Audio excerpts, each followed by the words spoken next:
not look that bad. Exactly, Send right? it to me too. I couldn't remember what it looks like. Drago, you have any like What's that? weird extra long fucking arm hairs? No. I just found one that's like 3 times the length of any other arm hair. That's a sign. It's so weird, dude. Oh my god, there's 2 of them. We're just 2 It might have dudes been hanging out. originally an ingrown hair. Maybe. Oh, that one. Well, now it's outgrown. It's super outgrown. Yep. Ow. Now it's gone. Ow. No. Mhm. Both of them are. Fuck 'em. You do have to be really careful about ingrown hairs, though. Yeah, I don't think it was ingrown. I don't think it was. I've never had one, but I've seen some horror stories. Yeah, the old nurse me could tell you all kinds of stuff. Horror stories of ingrown hairs? Oh yeah. Dude, Oh, I who can is tell it? you more than just ingrown hairs. I worked in ER trauma as an RN. Ooh, Oh, nice. be careful with Nice. fucking nose hairs as well, because if you do that, it turns out they can grow back in the opposite direction, so through your nose. Don't fucking tell me that, dude. Don't fucking tell me that, dude. Get the fuck out of here. Get the fuck out of here. You don't. I be like straight fucking. Anytime I feel a little nose hair, dude, I'll pluck the shit out of it. No, like seriously, dude, clip what them. Don't what the pluck them out, because it will fuck up the hair follicle and it will start going backward at some point. Like, seriously, be careful. I saw a lady talk about it. She had Is this that whole where my experience. eyeball itches? No, I'm just kidding. No. Maybe. Oh, dude, no, that's gross and crazy as shit. Oh my god, I'm Just never get a again. hair nose trimmer. Never you can just again. use one of those. I know, but I like the tear that it gives me. I don't know why. Are you a fucking like the what? masochist?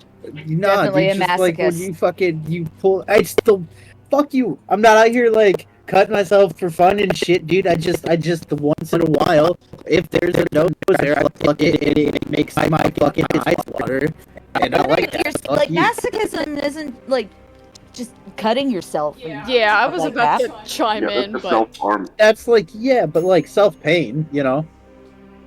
It's just pain Just in general. okay.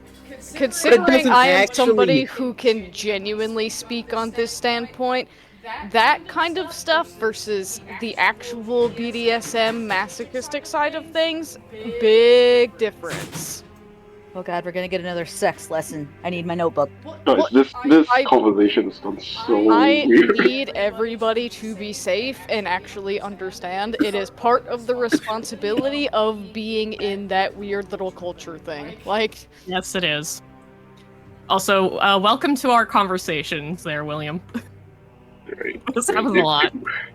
it's all lighthearted fun and just genuinely caring and making sure that people are safe about things. You Yeah, learn it's a just- lot.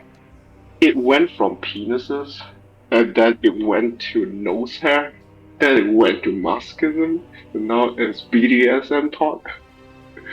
Ah, great. You should have seen the real BDSM lecture. That one was fun. It was just all facts, all stuff that you gotta know about. You gotta know these things if you're gonna be out here, man. They can save your life. You just gotta be safe. You gotta know what to actually look out for, because there's a lot of people that don't know what goes on, and it can actually end up getting them into real danger, so I don't like that. Oh yeah. Right. There was a serial killer who was into BDSM and he put all of his women in barrels. Oh, I remember that. That was really fucked. It was awesome though. I loved watching it.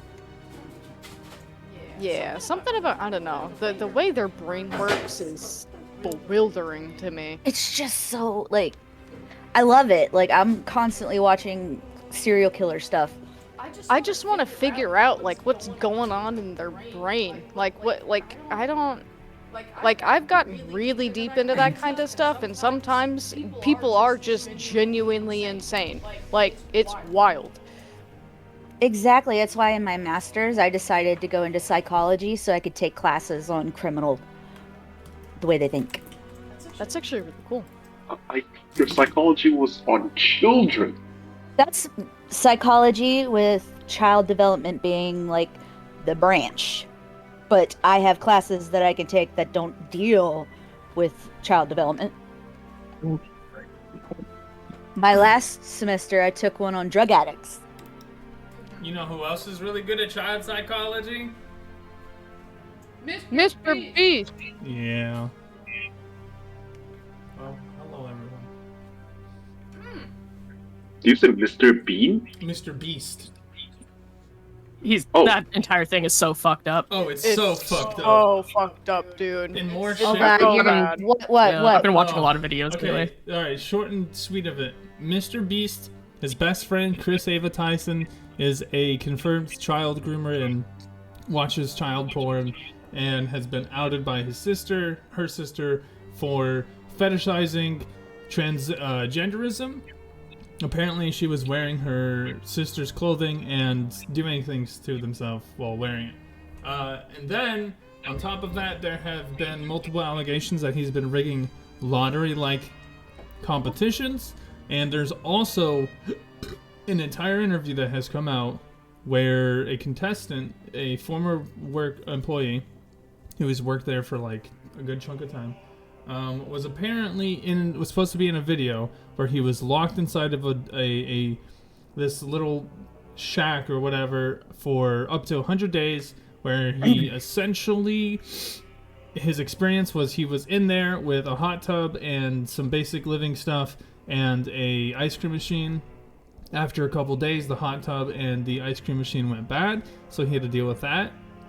On top of that, excuse me.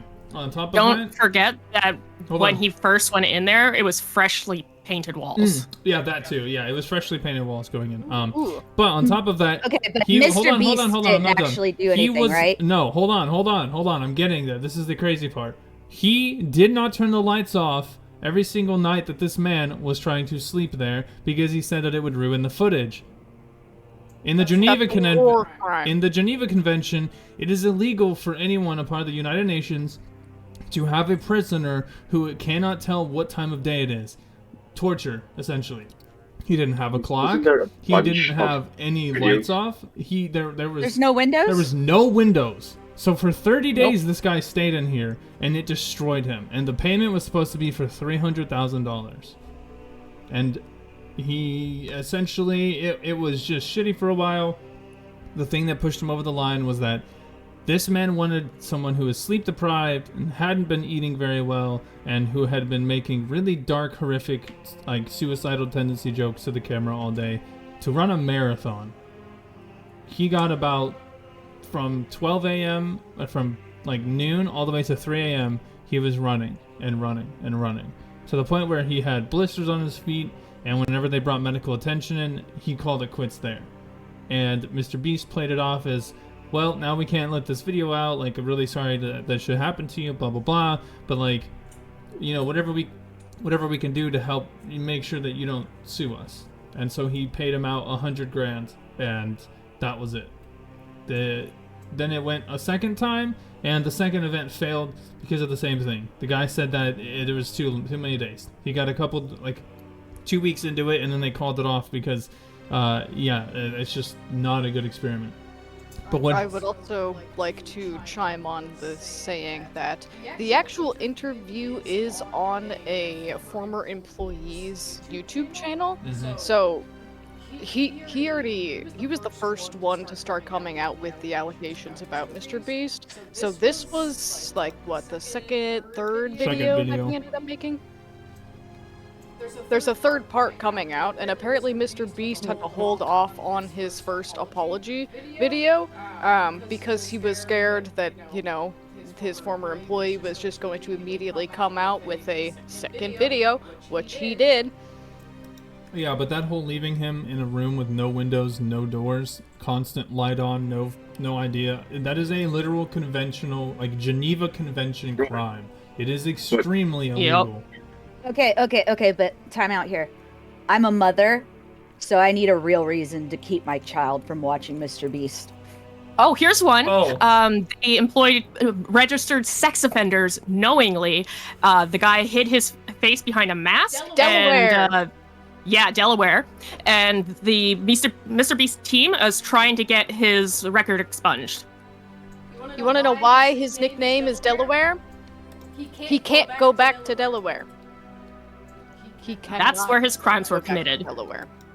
So we've got allegations of him knowingly aware that there was child predatorial content on his Discord and hiding it, pretty much hiding multiple child predators who have been convicted and or are on the sexual register offense. And on top of that, he is quite literally just breaking multiple fucking laws. And like the Don't whole forget about the art.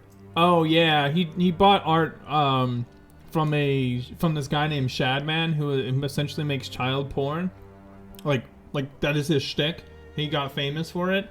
And Mr. Beast and his friends thought it would be really, really funny to buy a piece of his art and have it up in their apartment for a long time. And yeah, like Wait, it's just... so a couple of things. One is that when you say they put it in a room, there's light on. There's a live stream video of you. Why you could go and watch them hanging out in their apartment, and it's just on the wall. It's just hanging up. It's like the only thing that is on the wall too, which is why it looks so bad. And it's not just a kid. It's like legitimate, like tits out, legs spread anime girl. It's exactly what you think it is. And Mr. Beast in the last few days and his team have been scrubbing his channel of any showing of that in the videos. There's like 83, I think it was, videos have been edited to remove any image that has that in it. Wait, so in YouTube previously there was these kind of images? Yeah, so like we have history. If you go to like use the Wayback Machine, or even if you go and talk to people who have had like any of this evidence before this came out, like the guy who made a dog pack was like, yeah, when you go to look for those streams now, which I went back, I collected that, and I have it as evidence. When I try to go do that now, I can't find it. And so it's like, okay, we know at some point it was a real thing. It's not just going to randomly start disappearing. And if you go and watch his recent video, Mr. Beast's, there are comments talking about, oh, did you fake this part? Or are you hiding this? Are you doing that? Anything that's negative is being deleted. And people literally are not putting spaces in the sentences that they put down, so it cannot be expunged. Yeah, it's and you can actually see from about a month ago, I think it was, there was a point of time around when Ava Chris' whole thing came out where they had bots like spam doing it. Huh? Shut up! Anyway, so he's a bad All guy. right. We can't watch him no more. But let's get into the fun stuff. You guys remember what happened last session? I do. Yeah, hags. Yep. Hey, didn't you want him to like roll something? Yeah, can you roll me 6d6, William? Sure, give me 1 minute.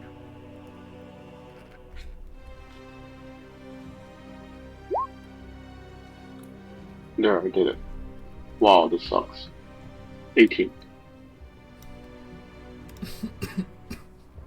Okay. It's not too bad. It's a good 50-50, actually. Yeah, it's not good. Okay, so last we set off. You guys are in the middle of combat with Morgantha. So as it stands, we've got Deirdre, Tug, and William outside, currently dealing with her. Looks like we have. Thanks, dolls. I said thanks, dolls. So kind of you. Then we have, it looks like a spiritual weapon and one of your spheres hitting or at least near Morgantha.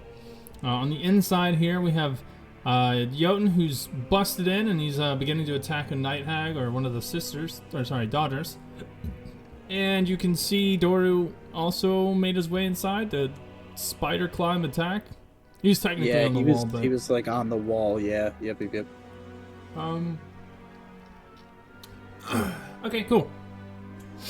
So then what happens? Jotun, you see that as this chick throws or tries to throw Doru off of her, He will land in the center of the room, and she will like hold the blood, but you'll notice for a second she stops moving. Like any noise that she was making, any pain that she might have been suffering, is just gone. In fact, you noticed her and the other one who's coming down the stairs are both have stopped moving entirely. Their eyes seem to be glazed over as if they're blind. Mother! Where are you, Mother? Maud! Where's the eye? Where is it, Ornella?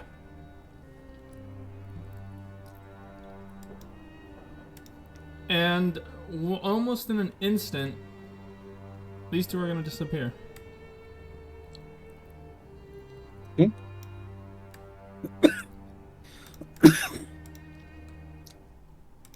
Just a quick, like, whisk of fog kind of shrouds over them for a second. Outside, you all hear what seems to be like the rustling of leaves and like a slight strong breeze come through. And you can see fog kind of unveiling these two hags as they land outside. They seem to be kind of looking around, kind of lost.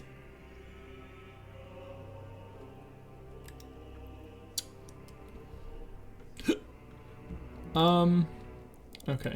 Give me 1 second.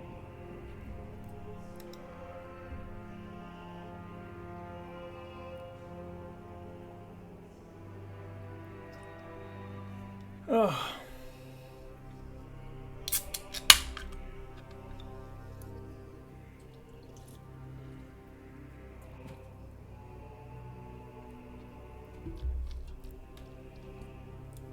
Can I eat your vape, please?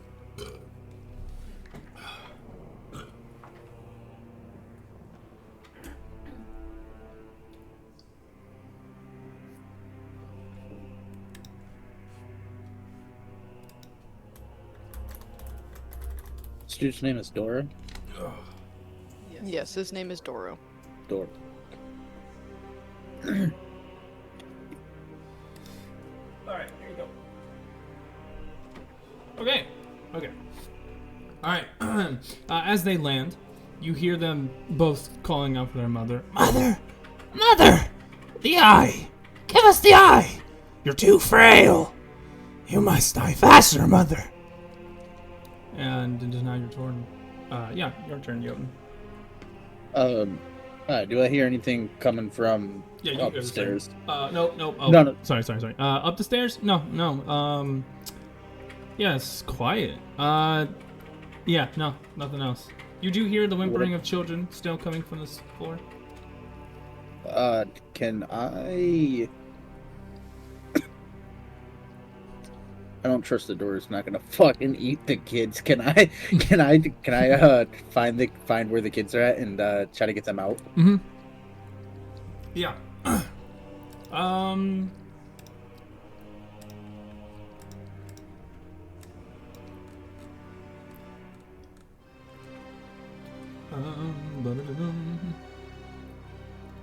Let's see, where is it?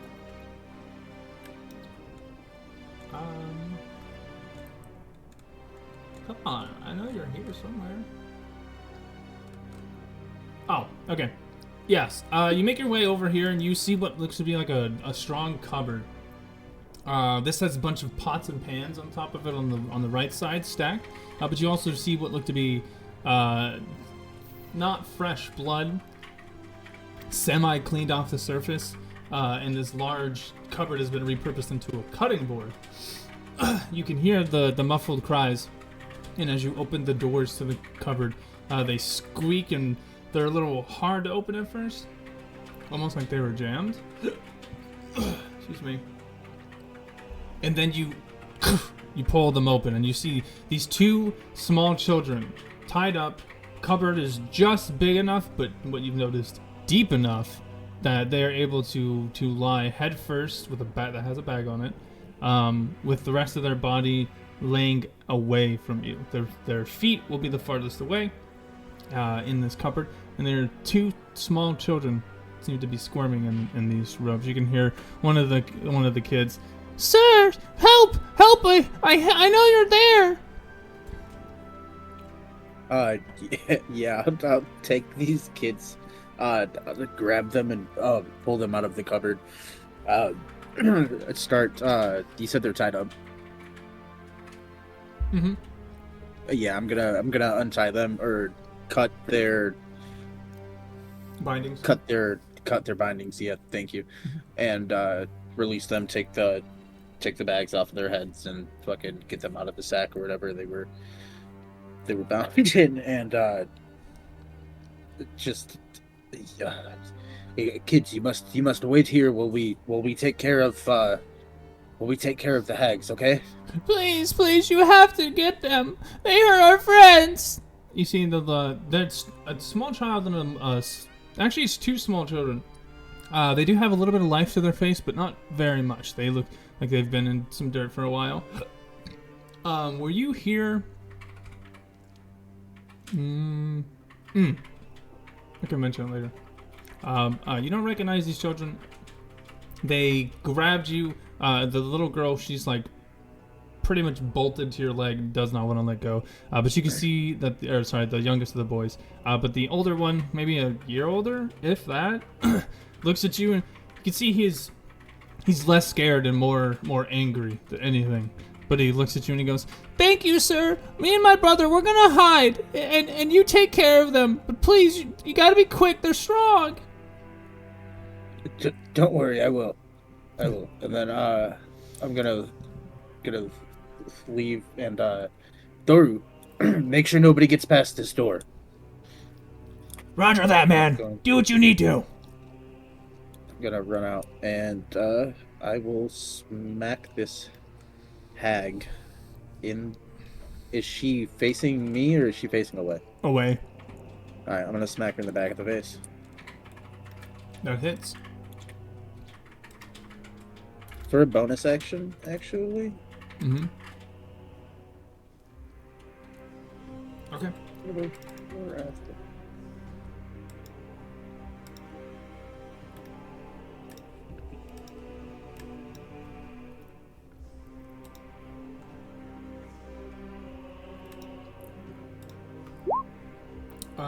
That is gonna be a hit, and that Wrathful Smite will miss. Copy. You hit for 9 damage, chonking her. As you hit her, you just a nice cleave, just full strength to the back of her head. It kind of like pushes her forward for a second, but then you see that she kind of straightens herself back up again. Her hands at this point are now trying to feel for objects, but she can't find anything.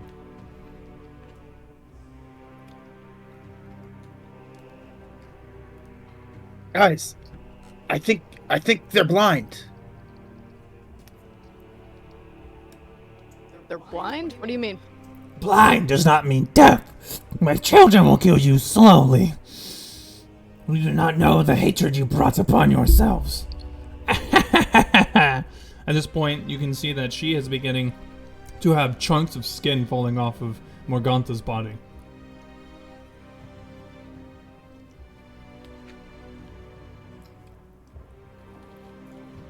Out of character. Ew.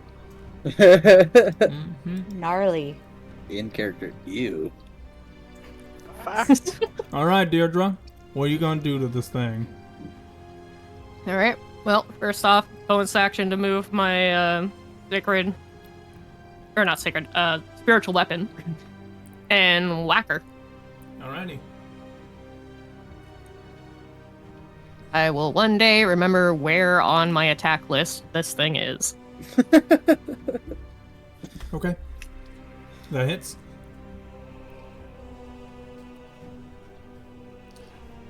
As you see, Sir William, this craneful old bitch from a distance, pieces of her body begin falling off. You see it, the swiftest. This heavenly hammer shines valiantly and beautifully in the night. Comes up and it raises a couple feet before it starts spinning very fast. It soars through the air. Ding! You see that it hits Morgantha and takes almost her entire lower half off. the damage, the impact resonating with a beautiful, harmonious tone. As the connection is hit, you see your weapon disappears. And slowly, you see Morgantha looking down at herself. Words come out, but not from her mouth. What have you done to me? You all will pay. You will suffer. You ungrateful troll. As she begins choking on her words, you see that her voice strains as she takes a step towards you, Mugwort. You see that her hand just falls off, almost as if it's made of sand. And almost in an instant, as soon as she takes her last step, you see an explosion. A tiny little fire igniting before she erupts in flames. A small force felt off of the impact from nearby, before it is instantly replaced what looks to be like ice crystals, completely forming from the inside outward. The crystals grow and expand, causing various spikes to cut through her limbs. Those also fall, but not like normal blood and guts, almost as if she is turning to stone of some sort, before she slowly comes to a creaking stop in motion, and then poof, she explodes in the beautiful starlight of ice, fire, and dust, swirling away in the wind. And she is dead.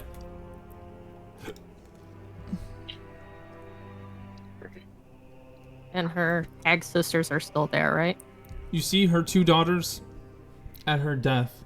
They immediately, their heads start scanning around left and right. Where is it? I must find her. Begotten! She must have given it to somebody. Ah! Hated her.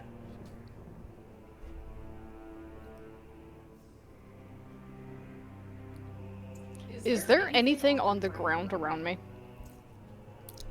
So, some dust, some a little bit of pixie dust, not literally, but no, it's just kind of ash.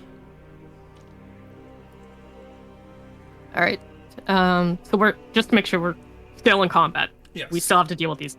Okay, good. Because that was just my bonus action.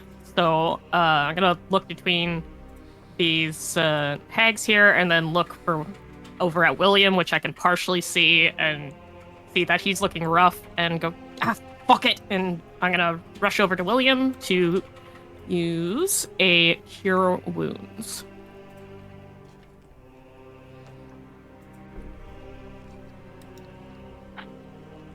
As you start doing that, William just looks at you gratefully. Say, "Thank you."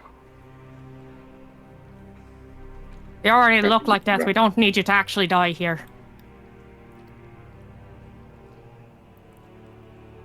Okay. As you run, as you make your way running off to William, ignoring the hags, leaving your friends to deal with them. Jotun, you see the hag that you hit. She looks towards her sister, and she goes, Well, pesks, do we care? No, it's all gone. No power, no purpose. Fine. You. And you see the sister next to you. She points at you, Mr. Jotun. You killed her. Now do us a favor. Find the eye.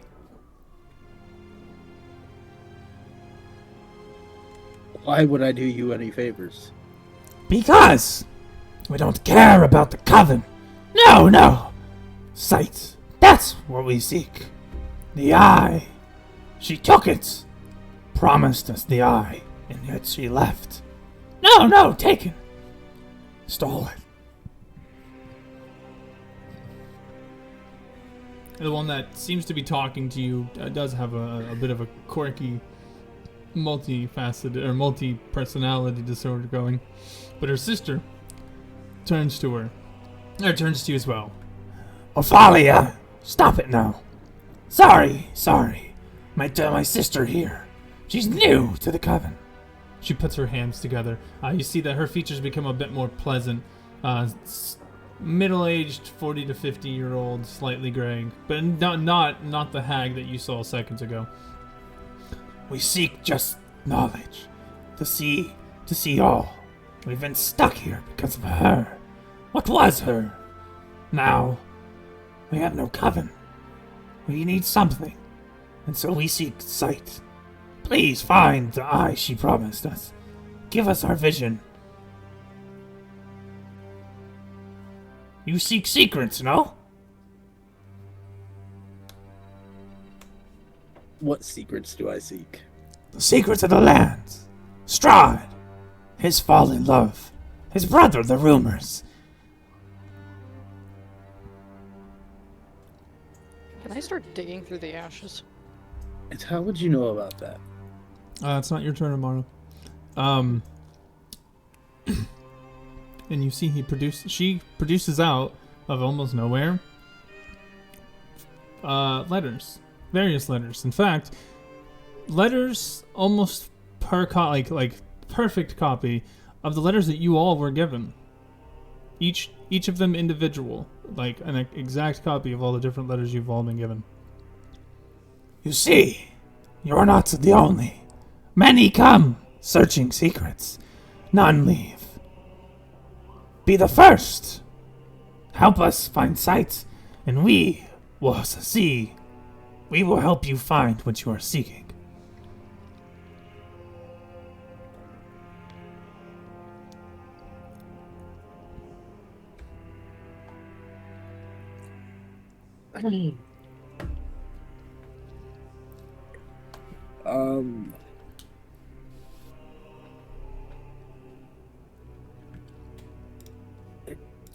And unless anybody else has any other notation, I am going to end combat there. Like I said, can I start digging through the ashes? Yeah, you can dig through the ashes. There's some gems. There's some pearls here and there. Some lightly, some like small expensive things that she might wear amongst jewelry. Sure, I'll So- take them. Is it only Jotun who hears the No. conversation? Well, you guys Yeah. probably can't hear it as well because you're not that close. But if you'd like to move Okay. closer, you can. Yeah, well, like, Georgia has something to say if it's no longer like his turn sort of deal. Yeah. As It Jotun's... wasn't my turn. Yeah. I'm mediating this. So as Jotun is listening to this one talk to him, you come around the corner hearing, if you help me find sight, I can help you find what it is that you want. Where Jotun says, well, what do you mean what I want? And then that's when she produces the letters, and you will see her produce these letters towards him and hear her say, you're not the only ones. You all seek to hear about the secrets of Strahd, his wife, and his brother. If you can give us what we want, I can give you what I want, which is, I need that eye. Mugwort, Yep. you get like 25 gold worth of jewelry, just like rings and so on.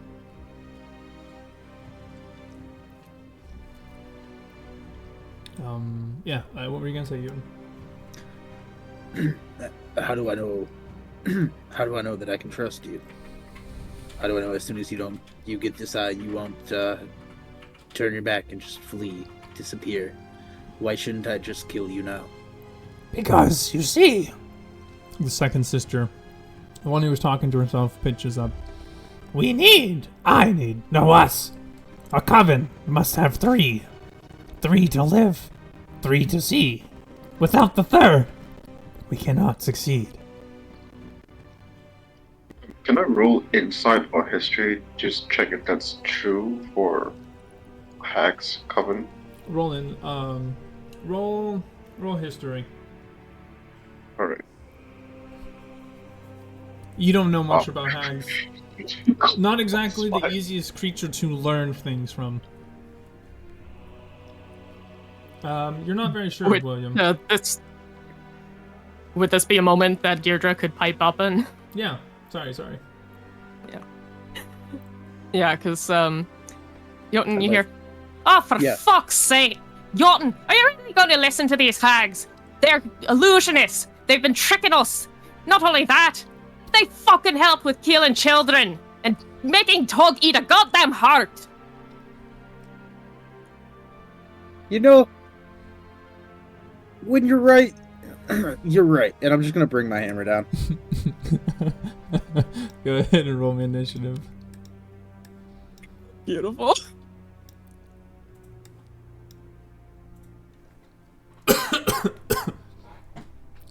Oh, 14, 15, 16. 23.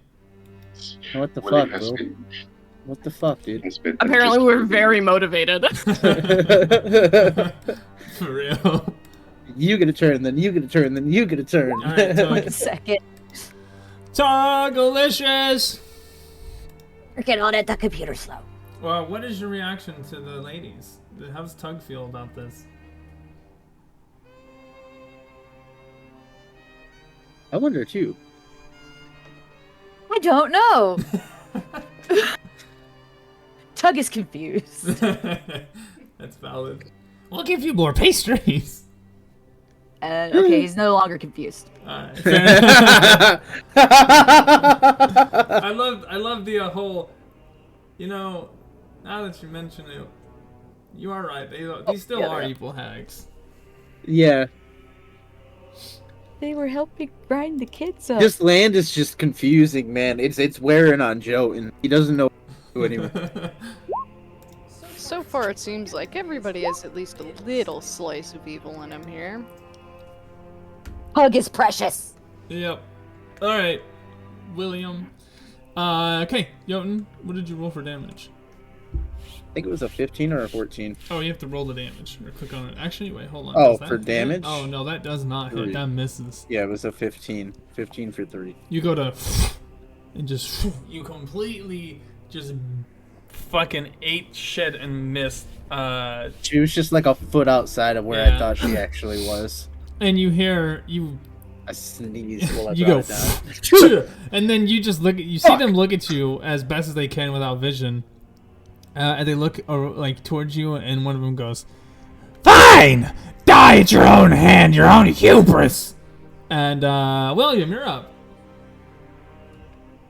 Real quick. Alright, can I differentiate which hag is more No. healthy looking? This one has some claw marks on its neck, but that's about it. Okay. I'm gonna first use my bonus action to take the sphere and slam it on the top one. Okay. Roll that damage or that attack. I don't think it is attack. I'm pretty sure it is. Right? Am I going crazy? Or is it just Well, it says straight it's a up- dex save. Oh yeah, you're right. So yeah.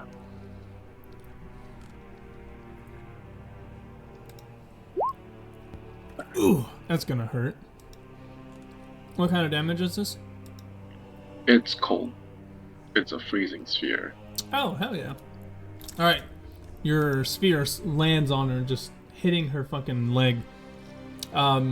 Instead of it giving off burning light, I'm gonna say that it'll slow whoever's in the square that it's on. And it's gonna be like a little ice spike just kind of hanging out. You stabbed her, like it crashes into her leg. This small mound of ice kind of growing around it, not stopping her from moving, but you can tell that definitely hurt. Nice. Alright, and for my action, I'm gonna cast Witch Bolt Whoa! on this. 12 plus 4, 16. Okay. Yeah, I have been rolling crits left and right here. Yeah, you Is have. which He's bolt cheating. I want to see his dice. I'm pretty sure they're weighted. Yeah, make a ranged spell attack. It's make a ranged spell attack. It only becomes concentration when you hit the creature and choose to hold the concentration of it. Because what you're probably Yes. thinking of, because the way Witcher Bolt works is you hit somebody with it, and it's this constant stream of electricity that you can choose to hold and do damage on. Yes. Yeah, that's gonna And- connect. I'm thinking of changing that to cold. So like a freezing bolt. Okay. There's this long, translucent, or transparent, almost like lightning, kind of, but it's like completely cold air can be seen coming from William's hand. He's kind of holding it in front of him, and you can see that the link is to that hag, who is now upset as she is being surrounded in this tiny veil of cold air. Game of fucking okay, William. And that will be. That's my turn. Yeah, would you like to move? Sure, I'll move back. Yep. Okay, and that will end your turn. All right, Mugwort. You didn't find anything other than about 25 gold worth of some gems and stuff, but you do see the Jotun and the rest of the crew. Hands out, hammers out, and ready to start banging these hags. Bang them. Okay. Pulling out Yo, the bow. wait. What did you just say? Just roll it again. What did you just say we're about to do to these hags? Bang the hags. Yeah, No. we're bang. Oh, okay. No. And that's gonna hit. No, we're not doing that. A 19 hits. Well, I don't know what's your proficiency bonus. Right. We're having issues. Oh, it's level 3. Okay. Anybody else who's level 4, can you tell me what the proficiency bonus is? 2? 2? And really? Aren't we all who's level 4? Mine. Yeah, you guys are all level 4. Yeah. The Us font two. on hers. Okay, Yeah. it is level 2. Oh, okay. Yeah. That's what I thought. And that will hit. Okay. And that will Jeez, hit figure for it out, 5. Dungeon Master. Hey! Fuck, dude. It's not my fault. She's the one with the Just broken breaking font. the realism here, man. Hey, shut Like, up. what- The hag starts slobbing your knob with bony hands. Oh shit! What's up? Jesus. Okay, so that goes your bonus action and your attack. Oh, and you can't Hey, move. man, All right. make You peace, shoot a you know, you shoot not an war. arrow into this hag. Is it gonna be the one that's got the frozen bits on it? Yeah. Okay, bet. And as you hit it, you see that the arrow goes into its shoulder, causing it some discomfort. But for the most part, it doesn't seem bothered by it. Oh, and sneak attack. Roll 2d6.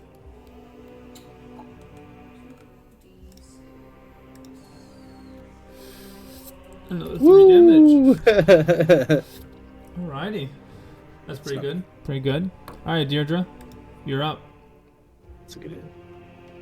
Upon your word, Alright. Valiant, they are definitely attacking this thing. Come up behind this bitch and it's hammer time. Bow, down, down, down. Bow, down. And Bow, down. Can't touch I am specifically going to let you know my shield is down for this. Okay. Oh, okay. That's gonna hit. Ooh.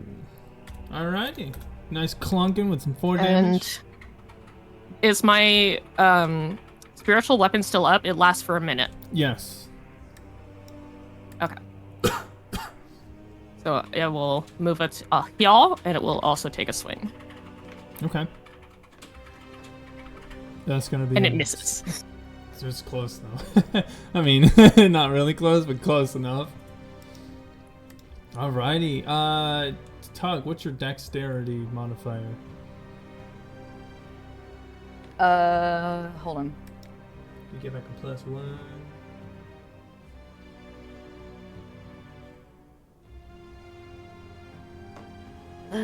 Dex. Let me see. Yeah, 1. Okay. Yeah. What do you want to do?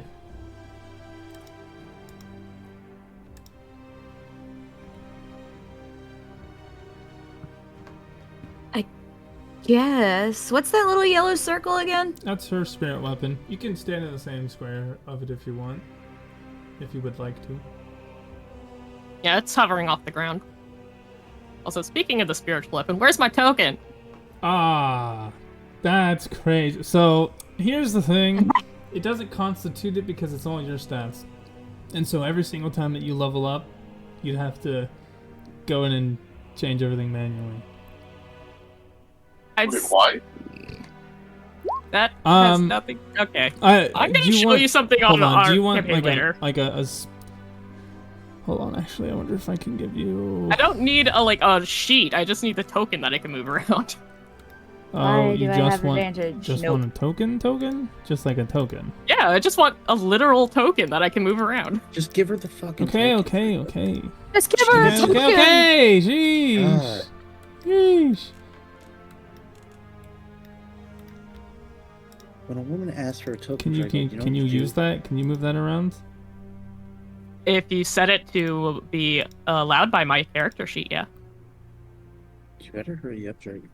See, if only that was a thing. Hey, Tug, Hold on. how would you feel if It- Mugwort Here, kind of like here, crawled here up you go. Do it. Hey, thank you. There you go. Woohoo, Okay. Can't see Tug no more. There we go. Woo, yeah. All right, Tug. Jesus Christ. Which one are you hitting? The one in front of me. Mm-hmm. Yeah, I missed. damn. What is it? 22? Damn. I didn't have advantage, so it's Oh, the 12. you're right. That's right. That's a shame.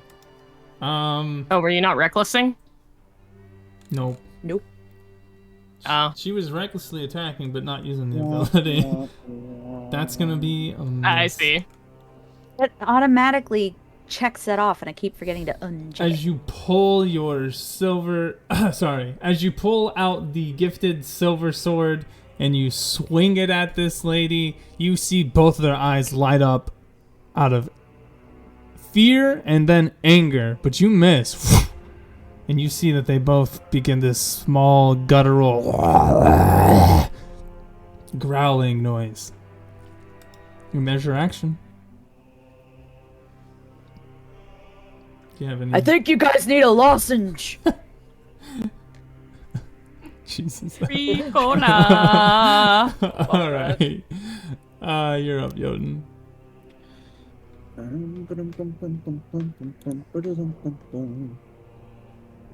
What's this? What I think it is? It's not this. Hey.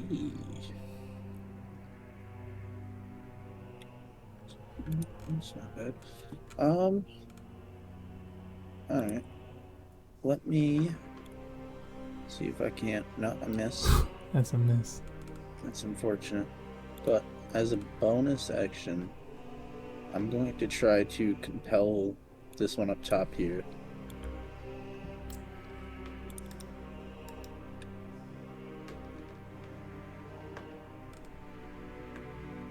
And I'm just gonna say, you dirty fucking hag, you won't.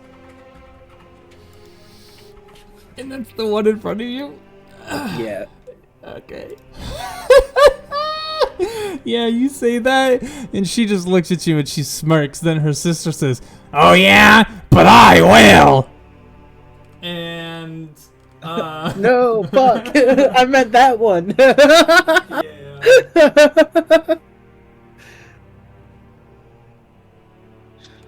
Dun dun dun. Oh.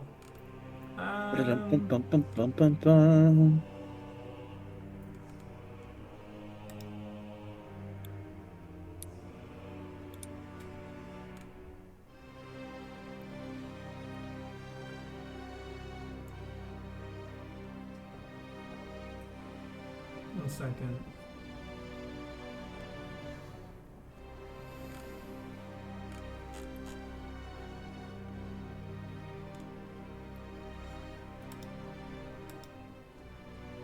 Oh, okay, I can't do that. Never mind. What are you gonna do something else?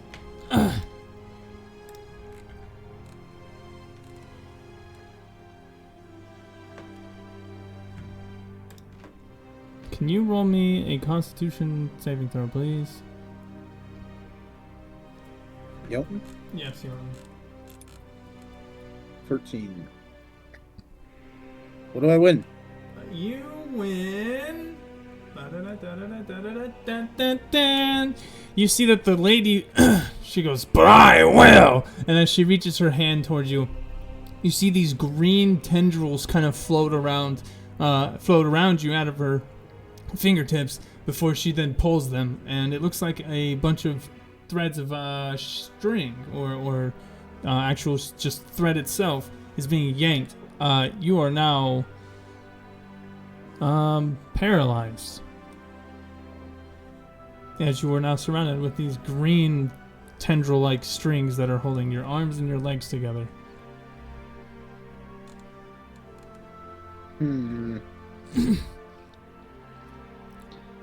Well, what if I,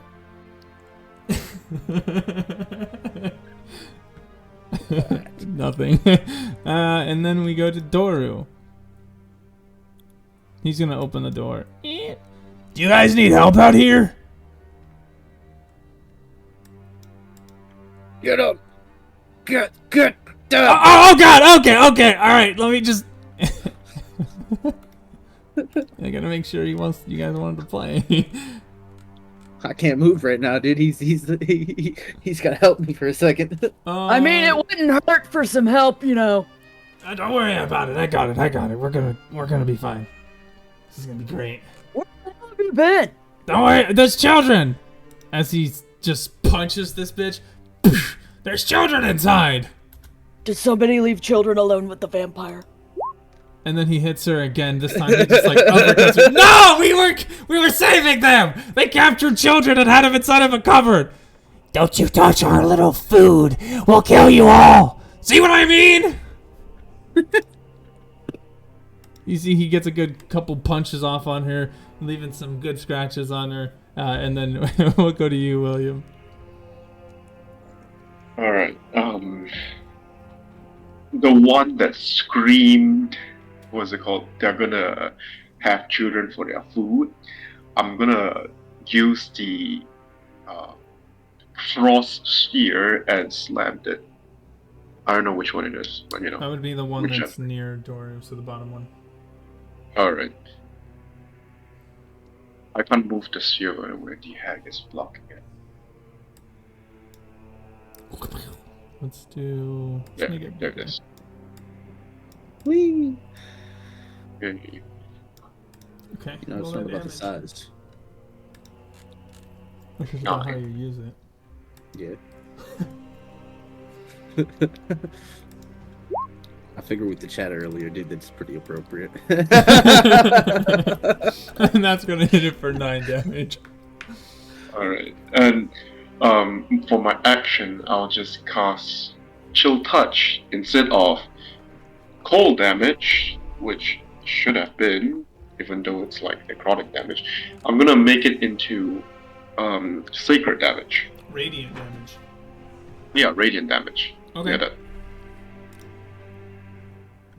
Damn. Okay. That is gonna miss. No. As Well, that your ends my turn. skeletal hand comes up to try and, which I will say, is it a skeletal hand? Yeah, I guess it would be. Okay. It goes to Holy like, skeleton. don't worry about it. It reaches up to try and grab at her, but it misses. She's able to just kind of like pop up a couple feet and just dodge it. Yep, and that ends my turn. Okay. The hag that no longer has a sphere underneath her, and the one in front of you. Oh, actually, hold on. I gotta do one more thing. Oh, alright. Jotun, you feel the tendrils disappear from you as that ice sphere hit that lady. Actually, yeah. As one of the hags got hit, you don't know which one. You can tell that she released the spell. Nice. So you'll no longer be paralyzed. Yay. Let's see.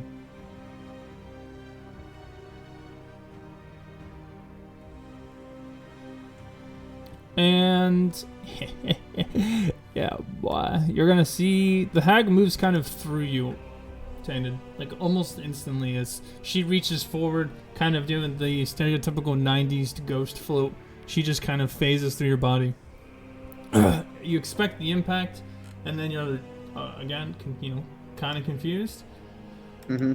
Then when you turn around to see her, you see that she has her finger pointed about 3 feet in front of your chest, and you can see at the end of this finger what looks to be like a large, massive amount of electricity building up, crackling. You're all going to pay! All of you! And I need everybody that is in this line to make me a dexterity saving throw. So Deirdre, Jotun, Oh no! and Mugwort. I'm shocked! Oh my god! Wait, He's which the only one who saw it coming. He's too big. Oh We couldn't see. no! Jotun. Yeah. Oh no. Yeah. Oh Give no. It, give it to me straight, DM. You take 14 damage. As Wait. this... Hold on. What kind of damage? Lightning damage? Okay. As this thing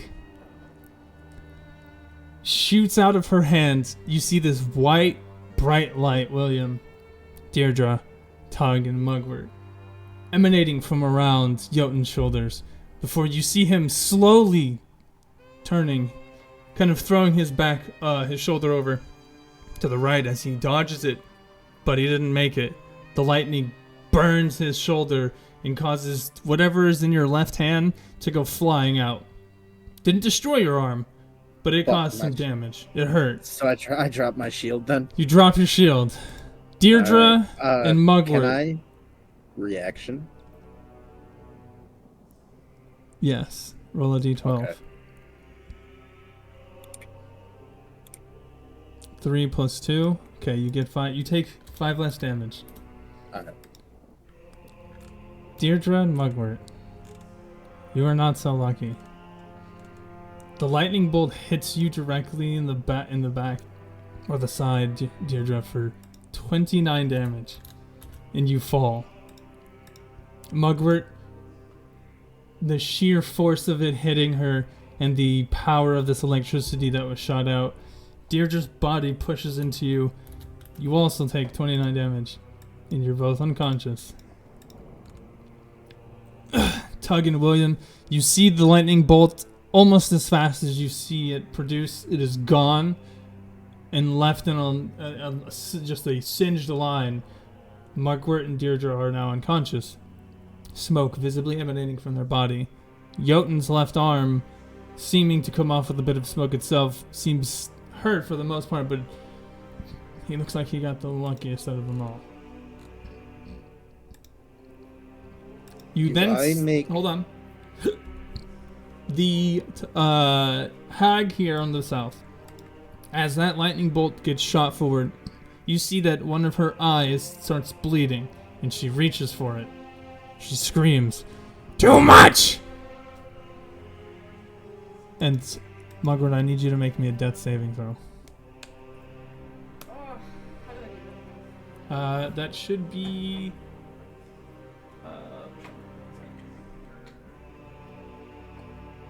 It's by your HP roll. Oh.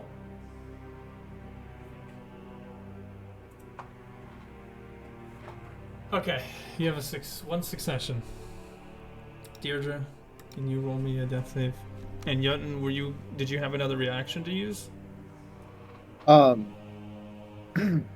just wasn't sure if I needed to roll for concentration. Are you holding? Oh, you are holding a spell. Yes, you will. So it'll be a Constitution save. It'll be against whatever your spell save DC is.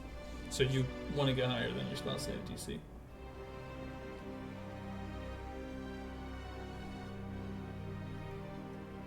Hey, I see. Good job. You still have your AC shield. Okay. Alright, Deirdre. Mugwort, that's 2 saves. I will put that on. And Oh, yeah. Oh, perfect. You already got it. Alright. The spiritual weapon disappears. Tug, you turn to see as the lightning bolt kind of blinds you for a second. Looking back towards the hag, the first thing you see is the weapon pop, the hammer in a bright light. A tiny sparkling dust just explodes, and then you hear the slump as you turn around and you see both Deirdre and Mugwort just out cold, not moving. A little bit of smoke coming up from the singed hair. We're gonna have to rage. Okay. Everybody run.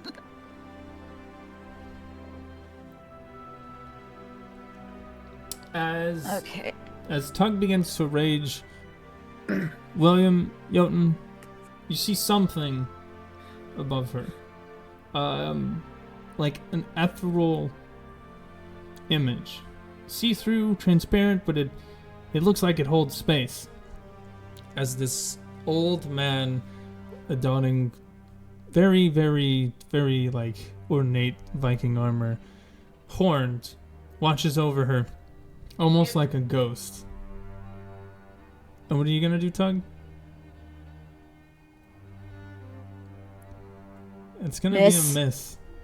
Out of pure anger, you hear the roar, and the sword goes over the hag, who then hisses and screams again at the side of the silver longsword.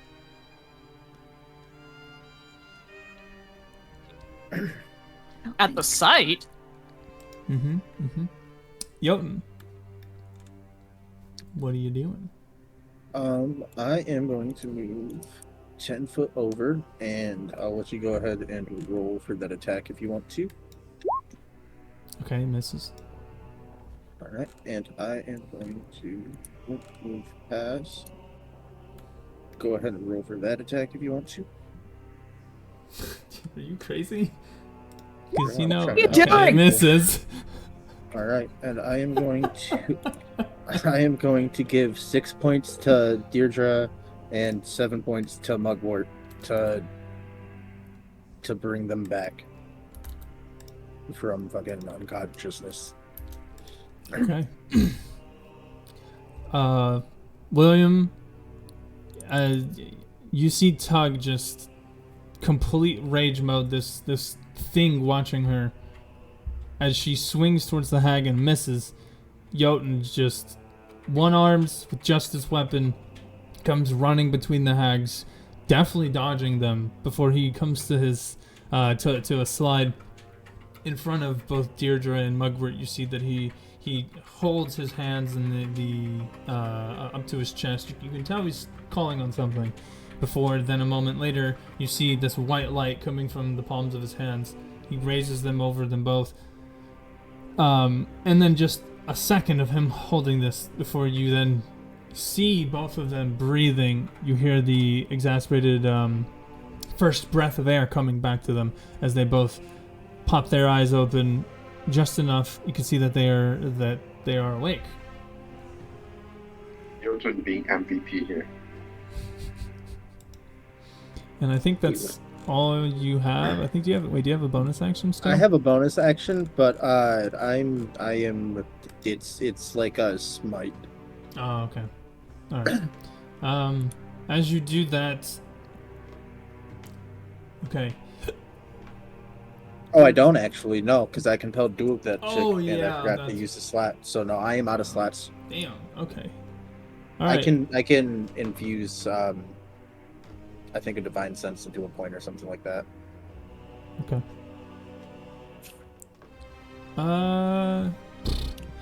Yeah. What can I do here?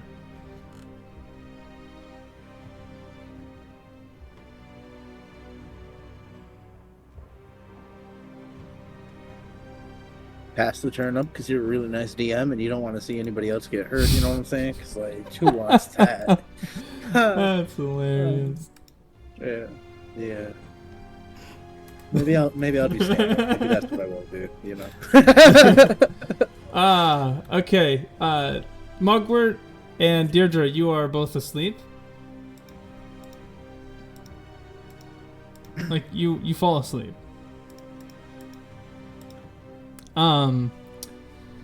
This is where it gets real interesting. You see that this hag then pulls out this fucking pan flute. It begins playing this beautiful harmonious tone, almost like out of a fantastical woodland movie. And Deirdre and Mugwort, you both will fall asleep. Let's see. William, you also fall asleep. There's no save? There's no save. This noise is just so beautiful and just so peaceful. Soothing. You see that he just kind of sits down for a moment and begins nodding off. Tug. Oh, Tug. You get this warm, fuzzy feeling coming from your inside, your heart. And for a moment, you see yourself surrounded by, like a couple of large people. A few female, a few male. And they're all Viking. But then some of them are tribal. And then some of them look as if they're native, as if they come from different sources or different biomes or environments. But one thing that you note, they all have this sense of honor and valiance. A man walks up to you, puts his hands on on your shoulder. Notably, these all are much taller than you. He shakes his head at you. Worry not, young one. You'll find that's what you need. Hatred is not your power. Open your mind to the world. And then you see in front of you this disgusting ass, ugly ass, wart-having, disfigured hag. You come to your senses and realize where you're at. You're fighting next to a windmill in Barovia as these evil creatures have seemingly put your friends to sleep, and you know they are evil. This is the most clear you have ever been in your rage in your entire life. And it gets broken by Doru. It gets broken by Doru. He's going to come up to you and grab you by the shoulders and go, "Wake up, I know you're really angry!" And then he's going to point at the lady and go, "But you need to attack her! Nobody else!" And he's going to do what he can. Which is miss. But wait! He's going to try and grab her. Oh, fuck. And it's going to fail. He goes to grab the night hag, or the hag, and you see that as he's grabbing her, she just pushes him back. Back off, fiend! We'll deal with you later. And you're asleep, William. Oh, damn it. Okay, fucking Christ. Well, we're dead. Bring it on, bring it on, bring it on. Would that be a charmed effect? It's a magical means, it's not a charm. It is quite literally being magically put asleep. So I know elves can't be.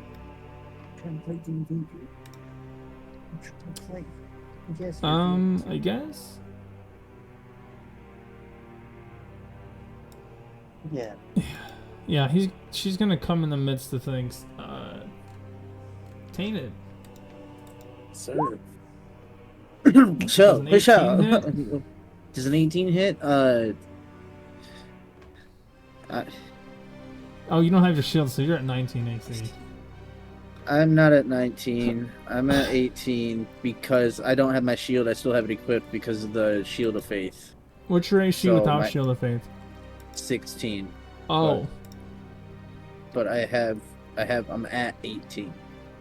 you so take it 15 does- damage. Ooh, I don't like that. As she just No. slices across your chest.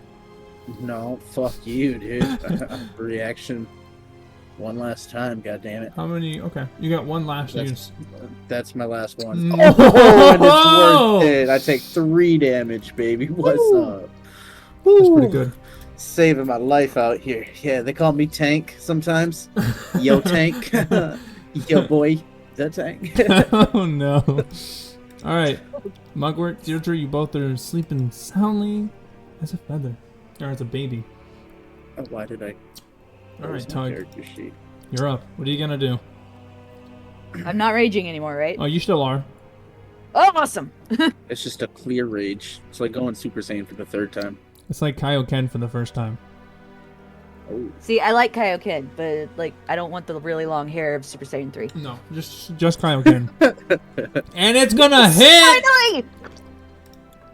for 6 damage.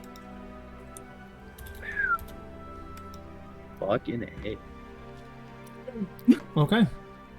What's your battle cry, Tug? Just I really loud screaming. Okay. All right, Jotun, you're up. All right. Give me just 1 second. I forgot to. Here we go. Oh, she's standing right there. You know, I've been known to swing You missed. and miss, and I've been known to cry about it. And my turn. Let's see. Okay. Togglelicious. Wait, I would have advantage, right? Though, because she's technically surrounded. No. With Actually. I am unconscious. 2, 3. Oh yeah, they're unconscious. Yeah, not Daedra, but No, one corners don't count unless 2, when you're 3. triple. Corners don't count. with the wall. All right. Yeah, you can't Fair. use the wall. I specifically No, put I in get the... it. Fuck you too. Yeah? No corners. Okay, just remember that next time you're in a cave. Just remember that the next time you're in a cave and there's a giant fucking owlbear in there. No, it's okay, I got you. No, I got you. No, I got you. I got you. Alright, anyway. No, I got you, Tana. Don't even worry about it, bro. Mr. P. Sherman, 42 Wallaby wasted me. Make me a wisdom saving throw. You know what? Wisdom is my best stat, boy. You are now turned into a frog. Get the fuck out of here. You are a frog. She Okay. teleports next to you, and she grabs you by the shoulder and goes, Ribbit! and then everything gets tiny. You look around. What? As you start to look around and use your confusion, you realize you are now in the body of a frog. You know, She picks you we're up, making a holding lot of you in her fucking hand, and goes, Dragon Ball Z references, and I'm worried about Drago. Now your valiant hero's dead! A mere frog to be used for dinner! Give me the fucking token. No. What Yeah, am I dude. being left alone? Oh, this is gonna be interesting as shit. Fuck you, Drago. Alright, Doru. Doru, you're gonna survive that. You're fucking cool. Okay. Oh, I put that in the wrong channel. Doru comes running. He's going to use a spider climb ability to try and get away from the hag, and it is going to be mildly successful. He does take a bit of a scratch, though. And standing over Deirdre's body, he is going to attempt his best at attacking the hag. Man, I should give this guy a fucking sword or something. I mean, he could pick up my hammer. It's right there. With those puny arms? No way. Oh, please tell me. Please tell me. Yes! Let's go! Doru is going to grab hold of this woman and begin grappling her. Wow. Oh, thank God. Deirdre, Margaret, and William, you guys wake up again. This constant in and out might be taking a toll, but you're awake now. And Jotun, you find yourself sitting on the ground back in your body. Is William awake? William is awake, yes. Great. Am I just on my hands and feet like a frog right now? Yes. Human form, robot pose, or sorry, ribbit. God, I can't even speak. Frog pose, human body. Yay. Is that some kind of new yoga? I just stand up immediately. And, yeah, so coming to, Well, you find yourself waking up and you see Dora, who is now has a hag in a headlock. You'll realize you're laying down quite comfortably, but next to you, you can see Mugwort and Deirdre. Same thing. They seem to be coming to. Last you checked, they were on the ground. Jotun, we just kind of posing like a frog, and you can see Tug, completely enraged, but eyes are like a hawk, just trained on the hags.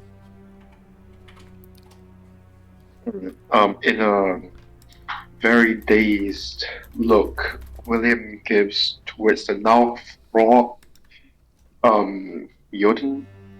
Mm-hmm. He doesn't have any armor on, right? No, he does.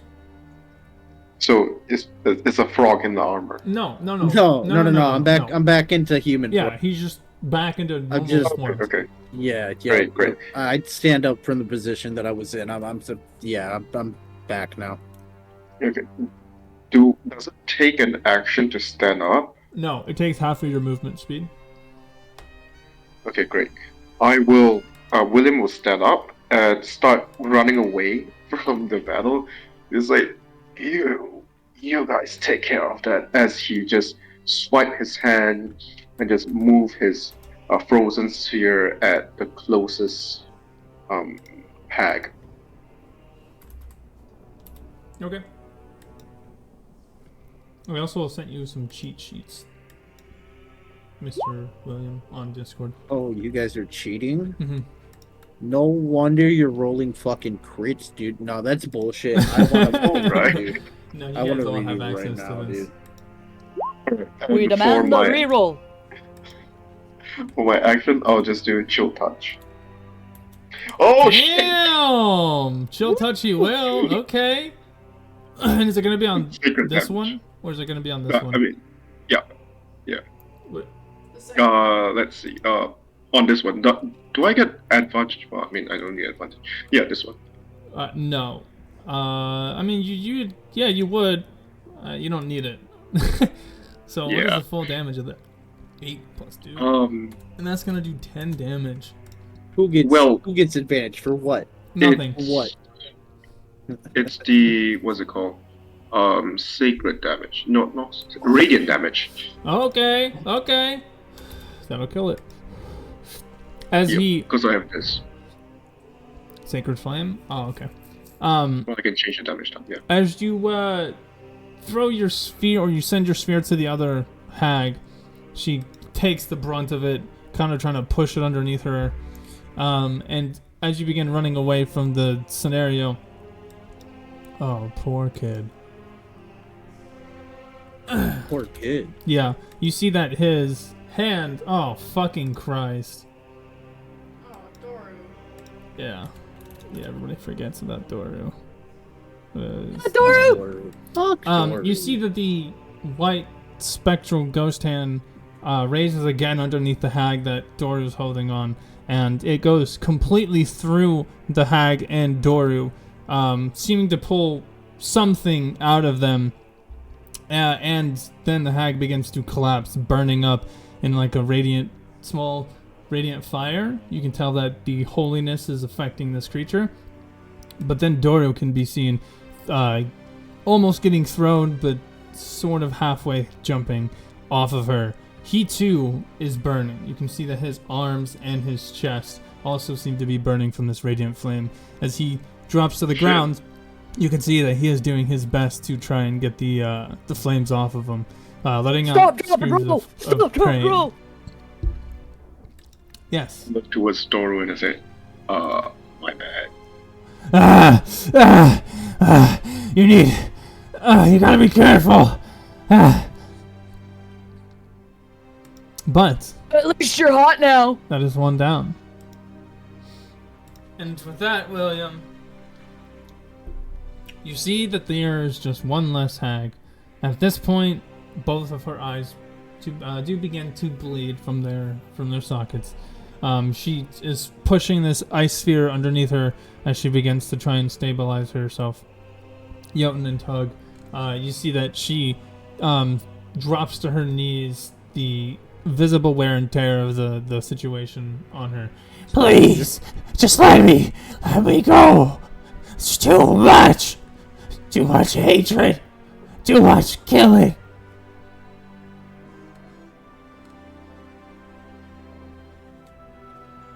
Somebody shut her up. I'm trying. They're just now waking up. Jotun, what do you got to say to this, brother?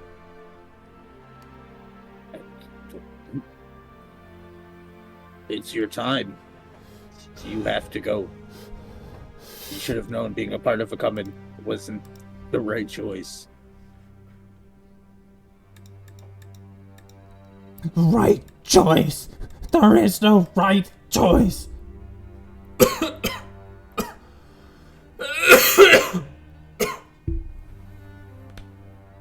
She's right. There's always the left choice. Jesus Christ. I love tongues so goddamn much. Well, she shouldn't have taken the left choice this time, Chug. She should have made the right one. What the fuck? She should. Always go with the left choice. No, Tug, you go with the right choice. So she chose the left choice. Yes, yeah. She made the left choice. She should have made the right choice. Okay. You I'm see with you. that she reaches her finger forward. Oh, that was the wrong button. Ew! Don't touch me. And this He did not. green liquid begins to form at the tip of her finger, growing bright, and then as it hits you, you see you don't feel anything. It doesn't do anything. It just, the liquid hits you, then it just drips off. Oh, but I think that's infected. No. Cursed sight! You see as she begins grabbing her eyes. Alright, Mugwort, you wake up, seeing the sight before you. You and Deirdre both look like you had a nice little nap.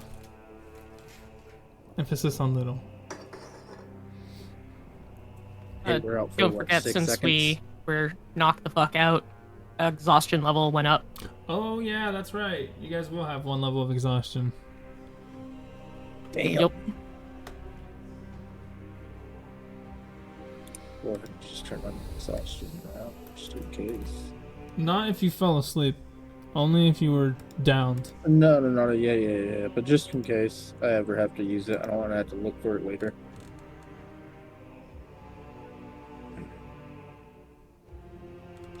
Oh. So, for William, he is not down. He's just asleep. He Okay. doesn't get exhausted, right? No, so let me clarify. If you go down, like you get, your HP goes to 0 and you're unconscious, whenever you come up from that, if you don't take a long rest, you will have a point of exhaustion.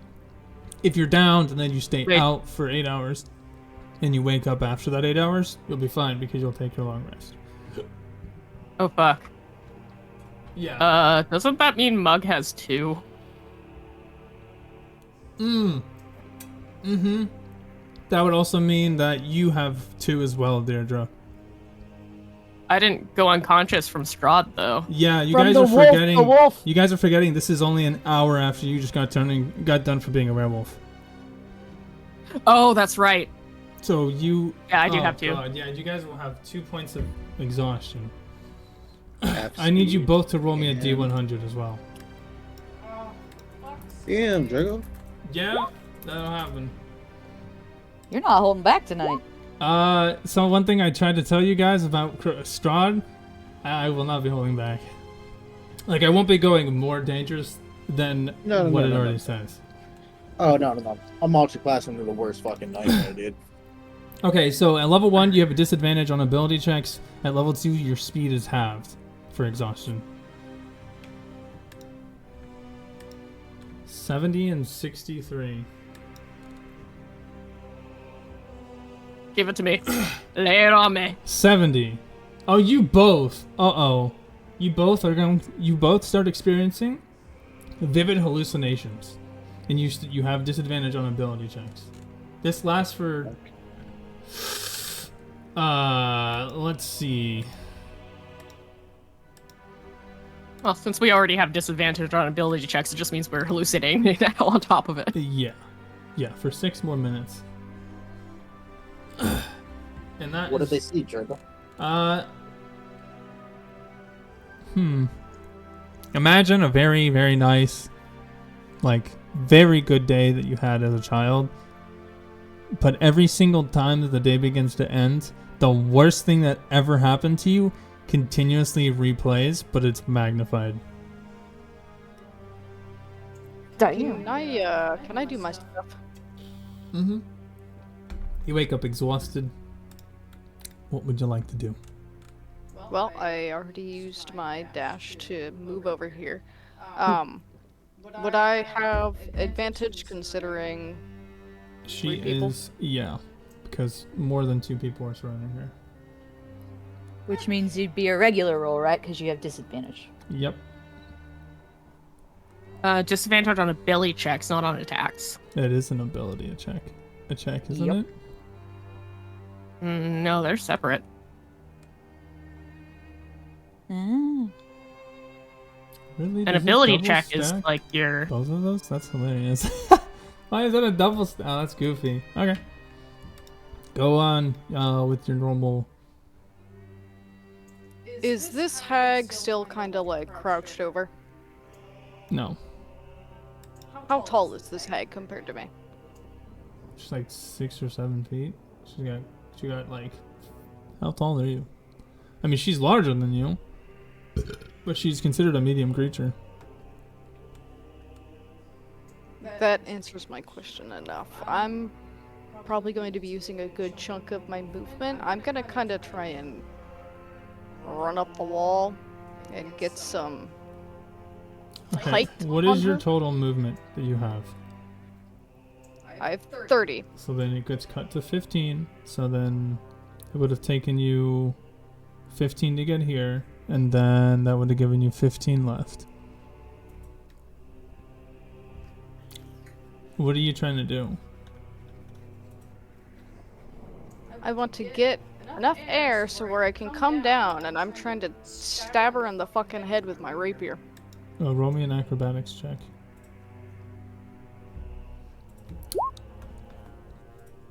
Oh, roll again. This is considered ability? Yes, So I this thought- are the ability. These are the ability checks. So just roll it one more time. These are the days of our lives. That's what I was thinking, dude. Get the fuck out of my head. So you do manage to get some air, but instead of vaulting off like you wanted, you're more or less falling on top of her. I'll take it. I'm still trying to ready my rapier and stab it into her head. Okay. You're just thrusting it up instead of down. No, I would still be pointing it down. Shut up, Yoden. That is going to be... Damn, that's going to be a miss. So, you see that she goes to jump off this, but you can tell the exhaustion is getting to her. As she makes her kick, you hear a very long, or a very deep breath of air comes out. And as she goes to land, she lands next to it, stabbing the dirt, and she kind of stops for a second, breathing heavily as she pulls her rapier out of the air, or out of the ground. Oh. Okay. Goddamn. Alright, Deirdre. You're up. You find yourself standing up, feeling exhausted as shit. But you see the scene. All right. Is this one still being grappled? It's dead. Sorry, let me get this out of here. Oh, that's dead. Okay, so it's only this one. All right. You're just looking around, seeing people hurt, feeling like shit. Doesn't want to risk this, so she is going to use her fancy braces. Oh. Interesting. DC 15.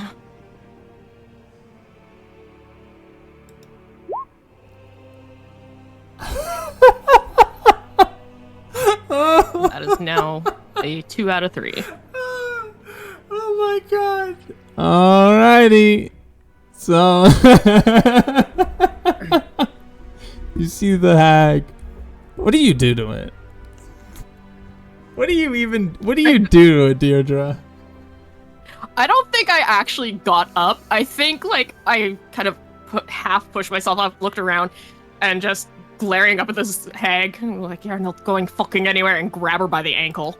And as she grabs her ankle, you see that the moment she makes connection and grabs, the hag's legs begin to turn to stone, at which it spreads upward, going all the way up to her very tip of her head. She is now petrified. And that is combat. Oh no. No, I'm smashing the statue. Do it. I encourage it. I'm straight smashing. If you didn't, I would. And Jotun just brings what? Just hammer? Yeah, the silver warhammer that I have. And slams it straight down into it in like a fucking sandcastle. She just collapses into stone. And she's dead. Into dust. After that, the frozen sphere starts dropping down on her and start rolling it to finer sand. And that, my friends, is the old bone grinder. Yeah. Good job. Woo! The hags are dead. The flickering image of this beautiful windmill and area, it breaks. This is a dilapidated, disgusting home. No, the kids are inside. Yeah. Yeah, I know. No! No! Okay. As you guys go inside, I can give you kind of an idea of like what's actually going on in here. There's still bakeries. There's still the oven, of course, which has things. There is a barrel in between the cart that is full of dead children, and another chest. And the barrel has a "Do Not Touch" label on it, etched into the top of the barrel. A "Do Not Touch" sign, you say? Yeah, it specifically says "Do Not Tap." Tap it. Okay, no, please don't. Are the bodies intact? Some of them are. Oh my god, dude. How are the kids? Where are the kids? The kids should be hiding, probably upstairs. So the two kids were hiding next to the oven, which is warm, and they are not eating the pastries. They're eating what seems to be like little fresh vegetation they could find. Apples, carrots, whatever. Mugwort, you recognize these. These are the two children that said that they were going to go play on the by the river when you guys first came into town. Mugwort's just gonna kind of like groggily walk over, considering she is absolutely exhausted. Gonna kind of hunch over. Are you guys okay? Yeah. The ladies took us. Me and my brother were trying to play at the river, and then they just took us. But you guys killed them. You guys are really heroes. I recognize you two. Do you guys have any parents? Yeah, but they wanted money, and that's apparently why we were stolen. Can I just bring them in for a hug? Yeah. You also notice there are various baking ingredients with various wooden bowls and such, full of herbs and other cooking utensils all over this first bedroom, or this first area of the kitchen. Like, this is essentially where they come to make meals and finish their pastries. You can see there are also what look to be like 3 small labeled containers that hold elixirs, sitting on top of one of the highest shelves. Grab that. There's What also shelf? Yeah, that area. There's also right here is a small chicken coop. You can see there are 3 chickens, a rooster, and a couple of eggs that are in a small, neat little basket next to the chicken coop. It looks very sanitary and safe, surprisingly. It's a cave. So what? You cut off what? Hold on, his mic died. I said Oh. that it's a cage, but for the most part, like, they can come and go as they please, and it seems relatively taken care of. Are there a bunch of like fresh eggs and whatnot? Yeah, in a basket next Like- to them, like, there's a small little wicker basket that has some cloth in it where some eggs are. In Dude, fact, if there's you there's can make a meal out of everything that's here. Yeah, that's what I'm thinking. Are you guys hungry? I'm not eating anything in this house. Also, you hear this trunk over here Hey, seems we to can have this trust you. heavy presence of croaks. Oh God, frogs? I don't think they're just frogs. I don't think they are either. Not after what happened to me. Can I let him out? Can I let him out? Can I let him out? You take them outside, and yeah, I'll grab the chest and hand it. He off doesn't to even Tug. hear take him outside. As soon as he hears it, he just goes and opens it up. Let the Oh, frogs free. You open the trunk, and about 100 frogs jump out of this trunk. And then they just all begin hopping around, jumping into shit, knocking shit over. Some of them jump outside, some of them go up the stairs. Just 100 frogs. Tug, why? Tug, why? Why, Tug? Why? Why inside the house, Tug? That's a Why bad Tug. not? You see one of inside them, the like, house. falls into the fucking oven. You see, I point at the oven. That's Tug. That's why. You don't. Frog legs. God, oh. It's a delicacy. It's in front of Did the the frog just children, die? Tug. It did. Yes. Hey, And it if it's didn't turn not- into anything else. No, it just died. It's just a frog. We're At here least for this frog one's legs. just a frog. Yeah, still though, it was a poor frog. Look, Hey, the kids, guys. they're crying. Yeah, Come what on, about it's the okay. kids? It's What okay, are we gonna guys. do with the Are they kids? afraid of frogs? No, We'll take Tug! them- Can I No! go home? Where's home? Honey, Barovia?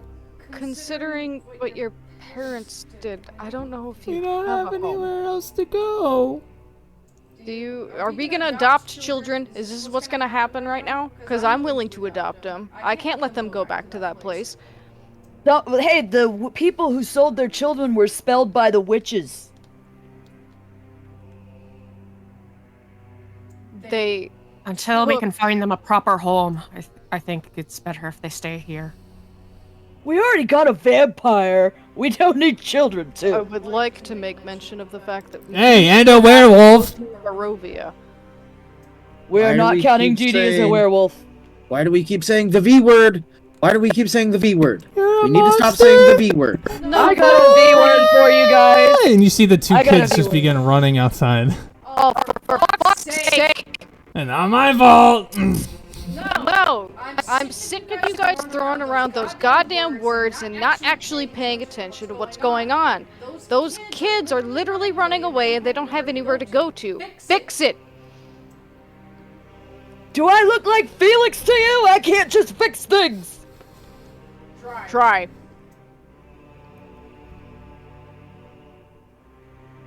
Dee Dee, how do I fix things? You gotta make sure that they're not scared, Bug. I'm a very tall man with horns. They're also very strong, and you just save them. Make sure that they know that you can protect them.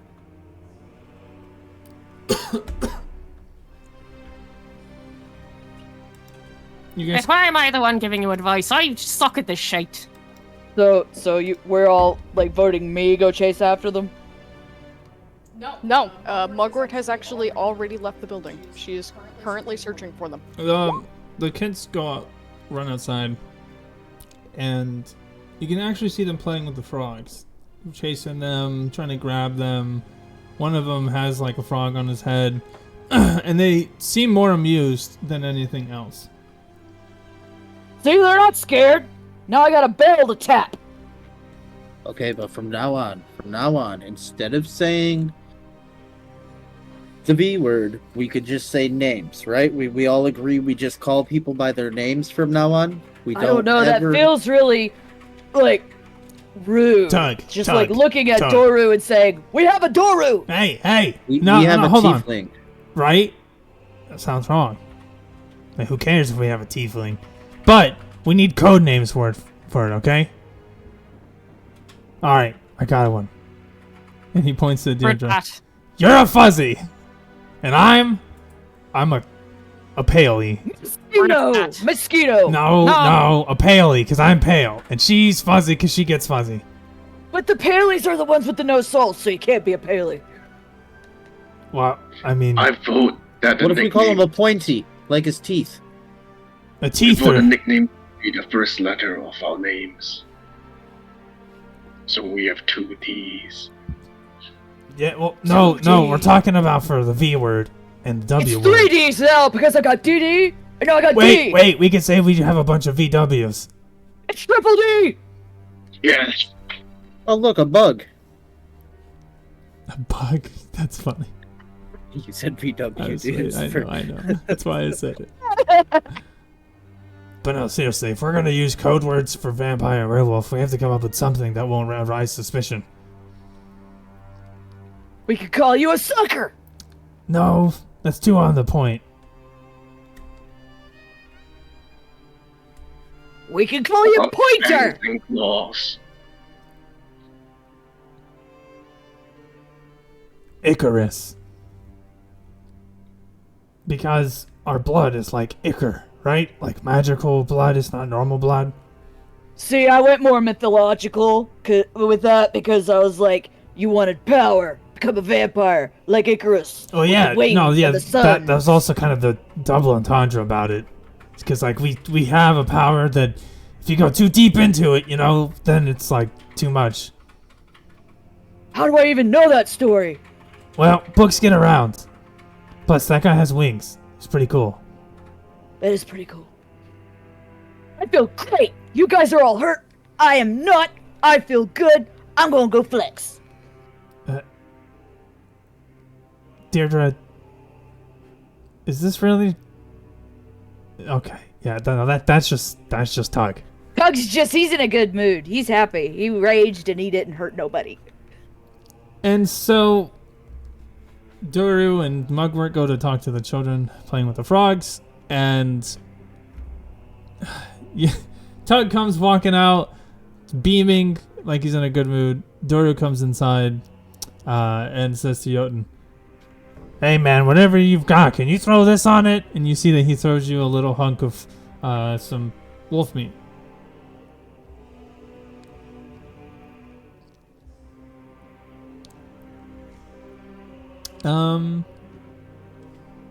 Yeah. It's about 2 a.m. You guys are tired. You've yet to get a good night's rest. Mugwort and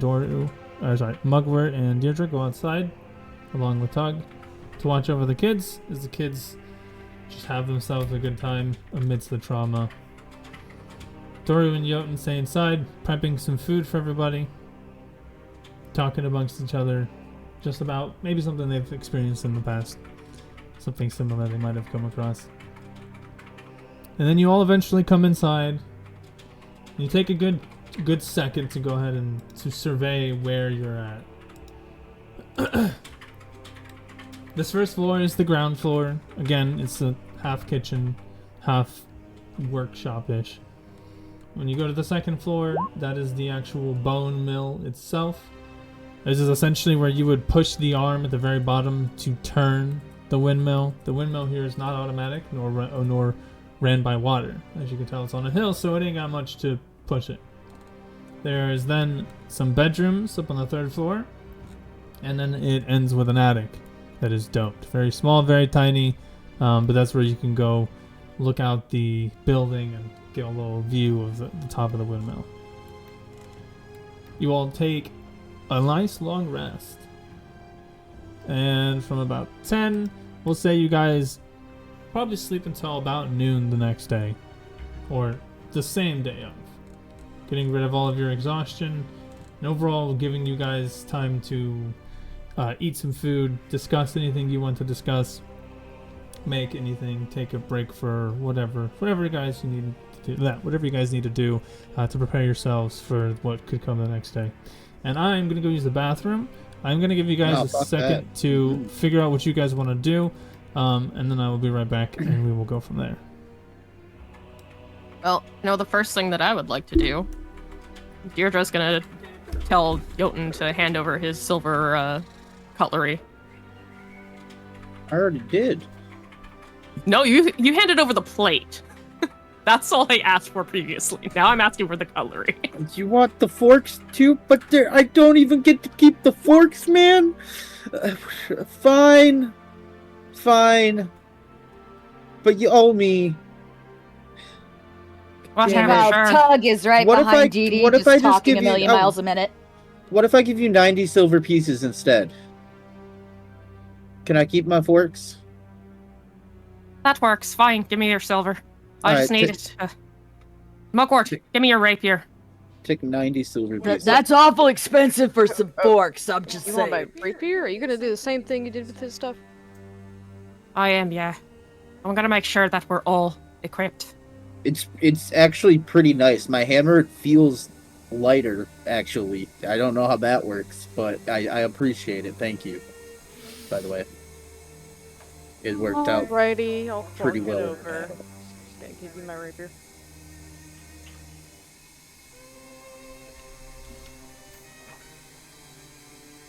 Gonna post this in chat for when Drago comes back and he knows what we're doing. He'll never come back. He's gonna fall into the toilet. Funnily enough, he's actually already back. No, he heard everything. They know everything. Hey, Drago, how many silver coins does it take to turn Mugwort's rapier into a silvered rapier? Silver coins? Oh. Yep. Okay. I will put a vote to it. Do we do 0 to 100? Like a dollar? 99, 100 cents equals a dollar? Meaning 100 copper, 1 silver, 100 silver, 1 gold? Or do we want to do it in sets of 10? So 10 coppers, 1 silver, 10 silver is 1 gold. I think 100 will be better. I think that's too Yeah, much math. I'll admit, I've already been doing the 100 because that's what we did in your last campaign and how you've always done it with what Okay, I've been cool, running with cool. you. Yep, So- yep. I just want to make sure. All my shit's already So in that. 1,000 silver is equal to 100 gold. I'm so And it would take the confused. full 100 to silver plate it. No. So this is something that I don't know if you took into consideration. The cost of the weapon. No, that's why I was asking, because I'm doing her weapon with the coins, so I wanted to know how many coins it would take to silver plate this specific weapon to turn them into. Do you know how much the weapon costs normally? What's the weapon? Rapier? Rapier. Yeah. Rapier. What, 10 gold? 20 gold? How Something like much it that? is? 25 gold. So 750 silver. Yeah, I totally am cool with that idea or with that concept. Makes sense to me. We're gonna need more silver. I have gold, but I'd need to shop to trade it to silver. Unless our DM was super No, cool. But... cause I could be wrong. Let's see, where does it say it?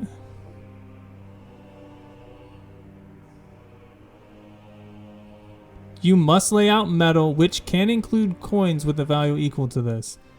As long as it's metal, items, gold, jewelry, probably not the coins, or not the gems themselves, but like metals, if you have enough metal to equal the total price, yeah, I have no problem with that working. Alright, I'll give you another Okay, 7 so gold. Wait, if it includes coins, so can we just throw in gold coins in there? Yeah, you could give her a total 100 gold coins. Like if she gets to the point where you guys are that rich, yeah, you deadass can just throw money. She needs 100 gold coins or 7 gold How coins much to plate gold this? is left that is needed? It's the rapier is 25, so we would need Plus the 75 total. Yeah, plus the 7 would go up to what, Okay, 32. let me do a little... Okay, so I have. Do you remember that I have that list of stuff that I originally got and the amount? Can I use like jewels and jewelry? Not jewels, but the metal from the jewelry. Yes, I would. I have 100. I have 114 gold. I can give you what we need for this. Yeah, because I have 85.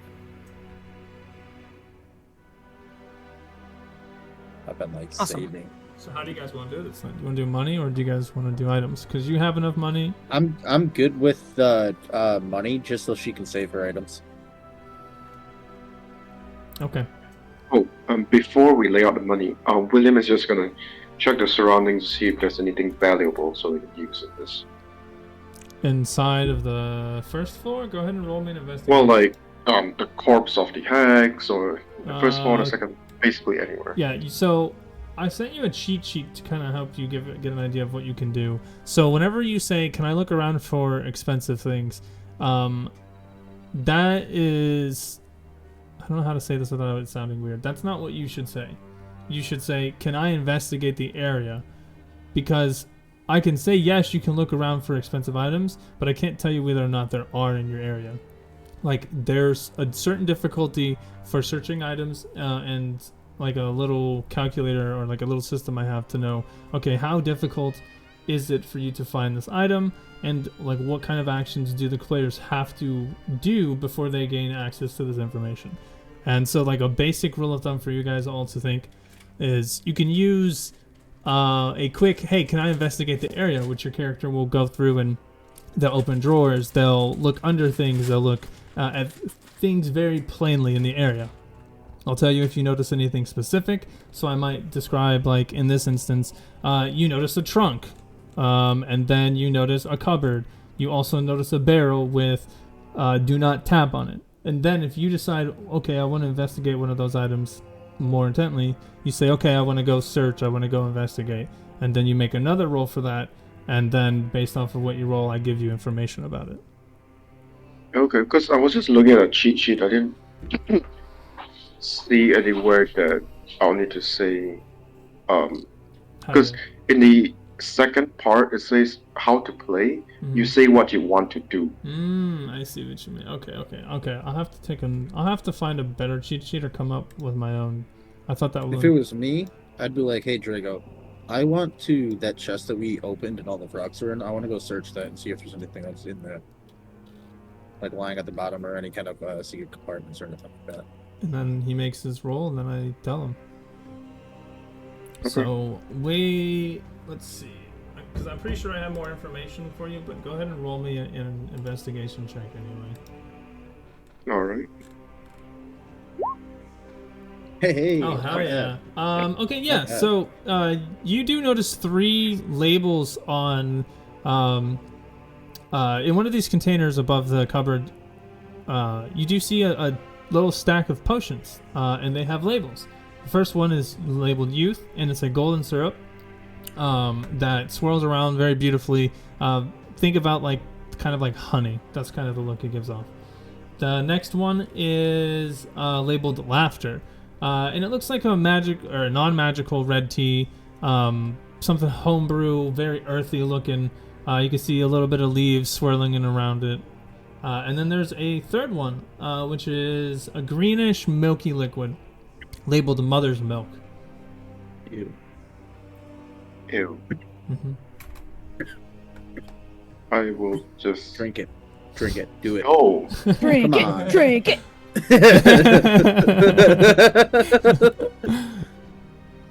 I'll just take it and show it to everyone. You see the 3 Chug, elixirs. chug, chug. Tug, this is how you lost your pinky in the first place.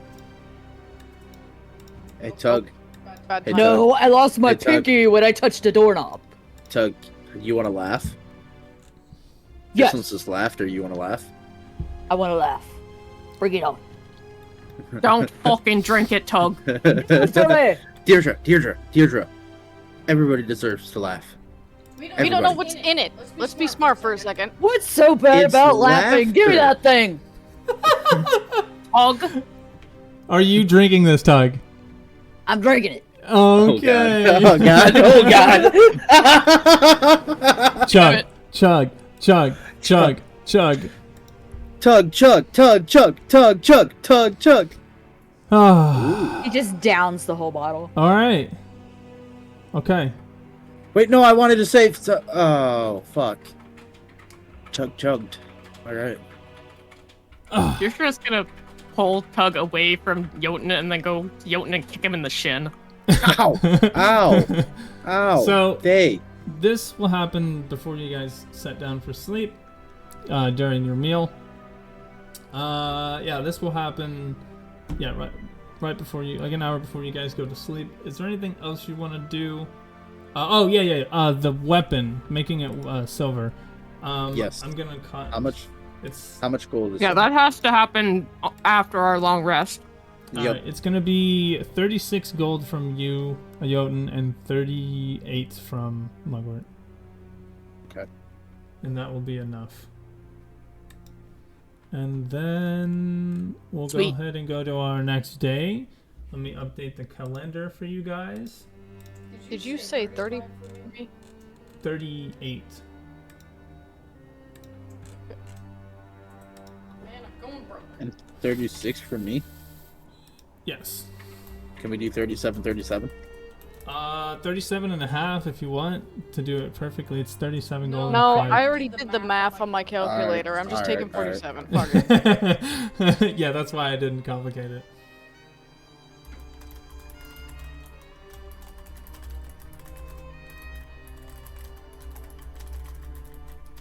After an hour, you have a silvered rapier.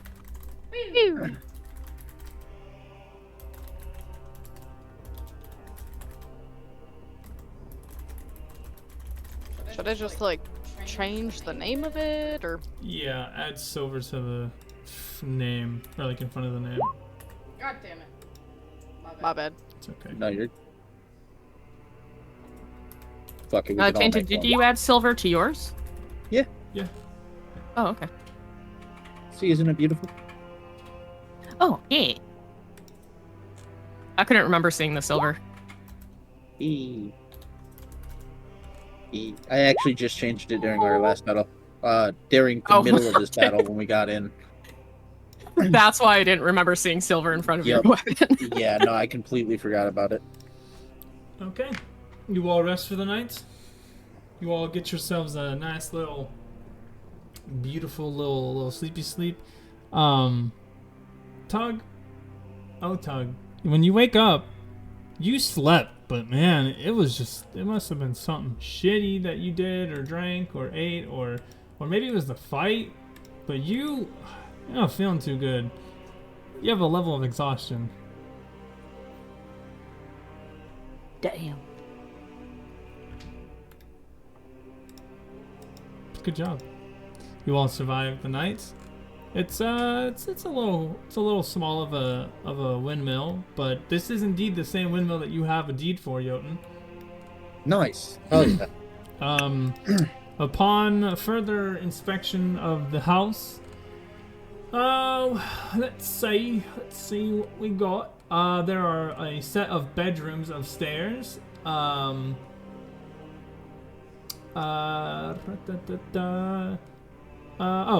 There's also some crates that are in there that have a bunch of discarded clothing that have been might have been some of the children they've already devoured.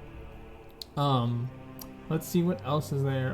There's also some crates with dead children in them, recently dead. Let's see what else they want. Oh, And I get up like an hour or 2 hours before everybody and fucking bury the bodies in that no, thing. you won't get full rest if you do. We're gonna give you. You'll do it in the hour that she's doing the blessing of her weapon while you guys are getting Okay. ready. There's also 6 cheap pieces of jewelry, which are all each worth 25 gold pieces, that you guys find lying underneath one of the mattresses. Anything to go with my top hat? Like, say, a nice silver earring? No, but you do find a couple of abandoned bird nests with some raven feathers left over. Now, in the jewelry? Nope.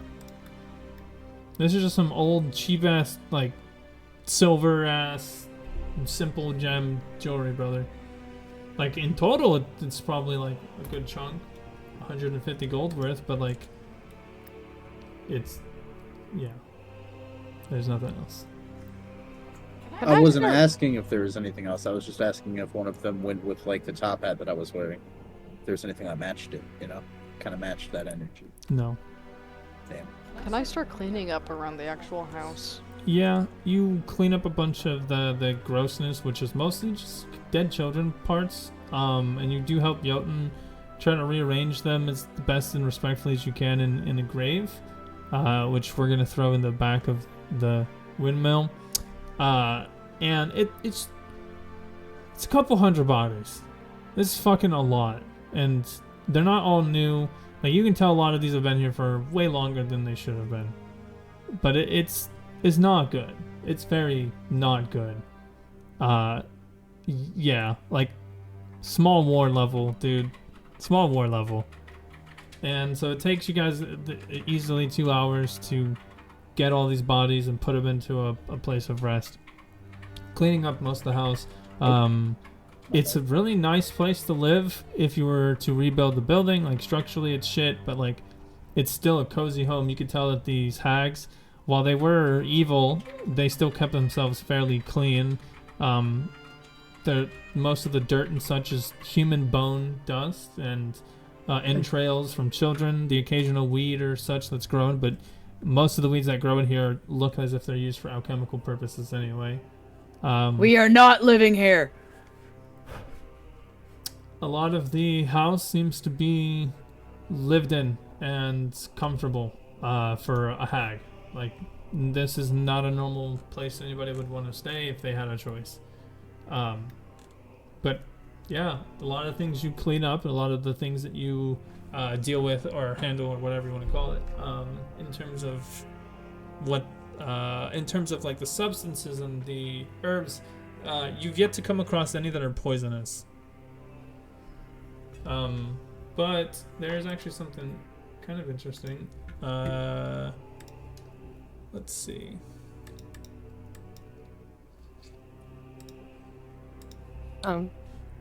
After having done the rapier thing, Deirdre would actually be wanting to get Mugwort's help with something. Yeah, what's up, boss? Searching the top of the house here. Basically, yeah. Deirdre is wanting, because she's not very good with investigations and stuff. She doesn't have the eye for it, but she knows that Mug does, and she can help Mug. She is hoping Mug will help her with searching the different floors for tools of evil, basically things that the witches would use that we don't want in this place. She'll probably easily help with that. You pretty much just have to ask her, and that's it. Yeah, and I'll cast guidance on you for that sort of thing. But there's something else for more specifically. Deirdre is wanting to cast locate object, not for a specific item, but as the nearest object of a particular kind. And she's trying to look for a witch's book, something that might have significant power that we don't want falling into someone else's hands, so that we can potentially destroy it. Send me the thing for locate.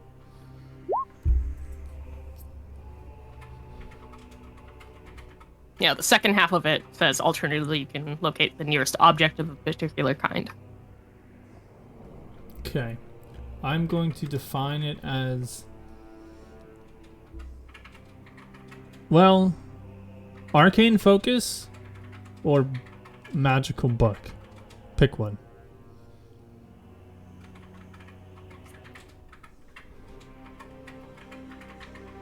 Actually, let's go with a fiendish nature book. So I can't do fiendish nature book because, okay, like, it's an object, so we have to keep it as an object. A creature is not an object. Fair enough. So I can't do fiendish, so that's why I want to know. Creature? Well, no, but you said fiendish. Fiendish book, and unfortunately D&D says fiend is a creature, so that's why I wanted to make the distinction. It sounds like I should go with arcane focus, because I could my two thoughts here are, if I go magic book, that could be technically anybody's magic book. William has a magic book. If I go arcane focus, that does slim it down because you guys don't use, technically they're not arcane focuses, so you wouldn't detect them. Arcane focus. So, yeah, you know that you feel this sense of something attached with scrying. Do you know what scrying is? That spell is emanating from the barrel. But there's no object near you that resonates with an arcane focus. We need to crack open that fucking barrel and see what's in it. Alright, I'm going to get close to the barrel and just stare at it and investigate that biatch. How come she gets to do that? I wasn't allowed to touch the barrel. I'm not touching it. It is a normal barrel. Even with my googlies on? Are you gonna open it? Hey Deirdre, how do you feel about this thing? Take it outside first. Yeah, let's take it outside, and then we're fucking opening it. I tried to see if I could sense any evil witchery fuckery, and that barrel's what I sensed. Alright, so what's the backup plan when somebody touches this and it's a possibility that something does not go right? What happens then? We smash whatever comes out of it. I don't think that's exactly how that works. Okay, so... Depending on what comes out, yeah. So Tug and Jotun help carry the barrel out. You guys keep the lid on it, set it outside, and as you set it down, you open it, and out pours... I'm just kidding. And out inside of it, you see this greenish black demon ichor. Seems to be just completely filling this barrel. What the Come fuck on, is guys. that? He said we're outside. You're so goofy. I love it. I'm a visual person, man. That's how So if I took you to the map, would you be mad? Oh, dude. He's like, yeah, I'd quit. All right. Yes, there's black or greenish black demon ichor inside of this. Hey, Mr. Smart Person with a book, William, do you have any idea what this is? William just thinks around. Can I roll for history? Roll Arcana. Oh, Arcana. Okay. I have a question. Since locate object has a concentration up to 10 minutes, am I sensing the ichor itself, or does it feel like there's something in the ichor? Something in the ichor. William, this is a scrying font. Do you know what a scrying font is? No, what is that like a crystal ball to look at something It's else? the thing that wizards use to look at things. So a scrying spell, like the best way to explain it is, I'm a warlock. I'm a bad guy.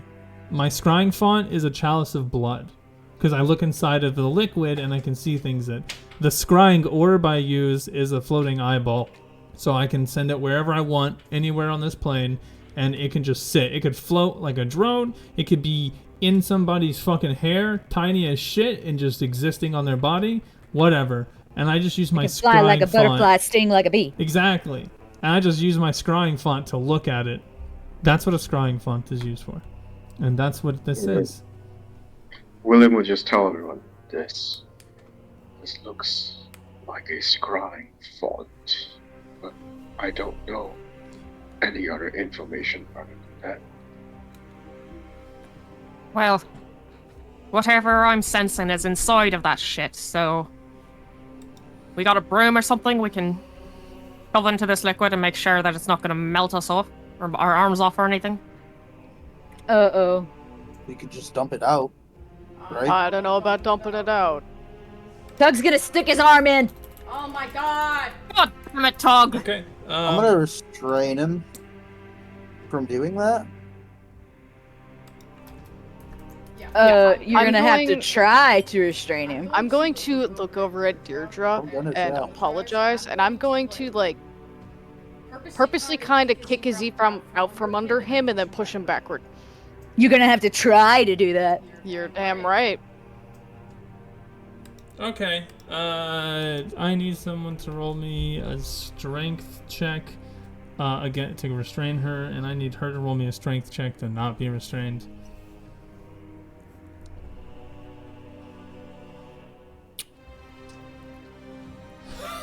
What Bring about it my on. check? I'm guidancing the fuck out of Mug. I mean, technically, though, it would be athletics. And then my skill would pop off.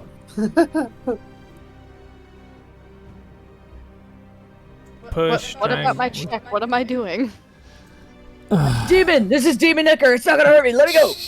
Strength. Even with the action I'm trying to do? Okay, what is the specific action you're trying to do?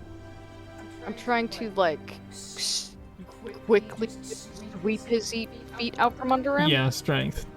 You have to have the strength to push his leg. Sweep the leg, sweep the leg. With Beat guidance. the leg, Johnny. Roll that guidance. What is it again? A No. D4. 1d4. Yeah. Oh, Tug, make me a dexterity saving throw. please, chaos gods, let me roll well. I just need to see a 15. Oh. Oh. And as he goes to reach into it, Jotun grabs him from underneath the arm. Unsuccessful. But you see that Mugwort is able to kick his leg, causing it to trip him as he falls backwards. Jotun gets that successful lock, falls to the ground as Mugwort can be seen standing up like soccer kick style slide. Go! Go!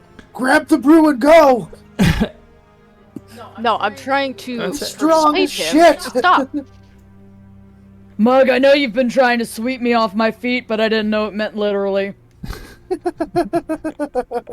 Oh no, I would be rolling something else if I was trying to do that. All Jotun, right, this is kind of awkward. What do you guys want to do? Yeah, can somebody grab a broom or something and just stick it in there and not Tug's arm? He said it was demon stuff. I'm a demon. You're not a full demon. You are not a demon. Remember? Suck. I don't really know about this Whatever. idea. Tog, this is a really bad idea. Even I know you shouldn't touch Demon Icker. What happens when you touch demon Icker, Dora? It turns you into a demon. Disfigures you. It But is- I am a demon. No, you're not literally. You're just born from a demon into a mortal. When mortal mixed with non-mortal, well, look at me. That still makes me half demon. Look, I rolled an 18 on persuasion. You are not talking anybody else into this. You can't technically use persuasion checks against people. Yeah, only NPCs. Not. Deirdre Why not? has gone back inside to look You've for done it a before, shovel, Deirdre. a large stick, a broom. Something that Meanwhile, Tug has is actually light to it. looking at Doru and taking him seriously and nodding. So Like he's listening to him and nobody. Deirdre will go and grab a broom. It's this nice cleaning broom. Looks like it's been used a bit. In the past, I have, because I didn't know Jotun, to force you to take a check from persuasion or something like that, or deception, or like anything of that nature. I can't really like force you guys to make a check if you're as a character you don't think this is right. I can't be like, oh yeah, you're persuaded into it, you have to be okay with it. That being said, there are times where people can roll insight checks to see if you're lying. Whatever you say afterwards does not have to be the truth. It doesn't, like, it can be the truth and you could just lie, or you could lie to them straight up, but no checks can be made to determine whether or not, oh, that's a lie, or that's not specifically a lie. Because if I were to do that, it'd be really easy for you guys to like, bully each other into it. Now, you stick the broom into this vat, this barrel of demon ichor, I am, and moving it to see if I can feel whatever the object inside that I've been sensing is. So this liquid is very thick, almost tar-like. Think of like you made dough and it's really sticky dough, but it's just for some reason still too wet. And so as you mix around, you don't feel anything inside of this, just the barrel. And as you pull this thing out, you see the thick tar-like substance stick into it, trying not to let go, but it drips off, just releasing its hold. You see that the wood's been warped a bit.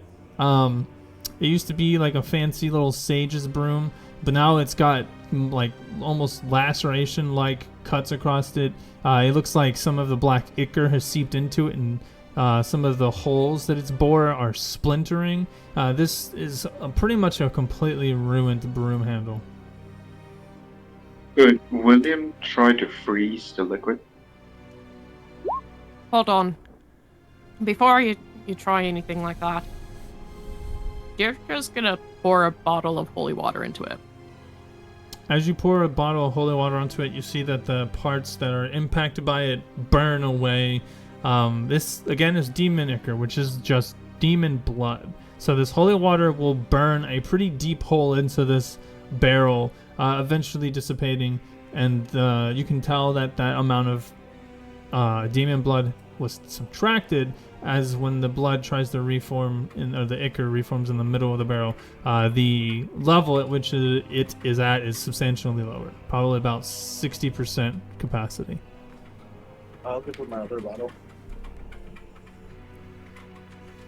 You're gonna pour Well, I've still got 3 more on me. I can use Fair those. enough. Put it back in my pack then. And I can still make more with my spells. So, yeah, she'll keep using her holy water bottles until the ichor is gone. Or Wait, is it before at least, like, uncovering thing. Before the ichor is gone, could William take his water skin and try to fill it up with it? With the holy water or the ichor? No, the ichor. Yeah. You managed to get I've got empty bottles. Yeah. As you manage if to there's get empty your bottle. sample of ichor, and you completely use your water to destroy all the blood ichor, the feeling of the object you were looking for is now gone. In fact, upon defeat or getting rid of the ichor, you no longer recognize this as a scrying font, William. Whatever properties it had is no longer here.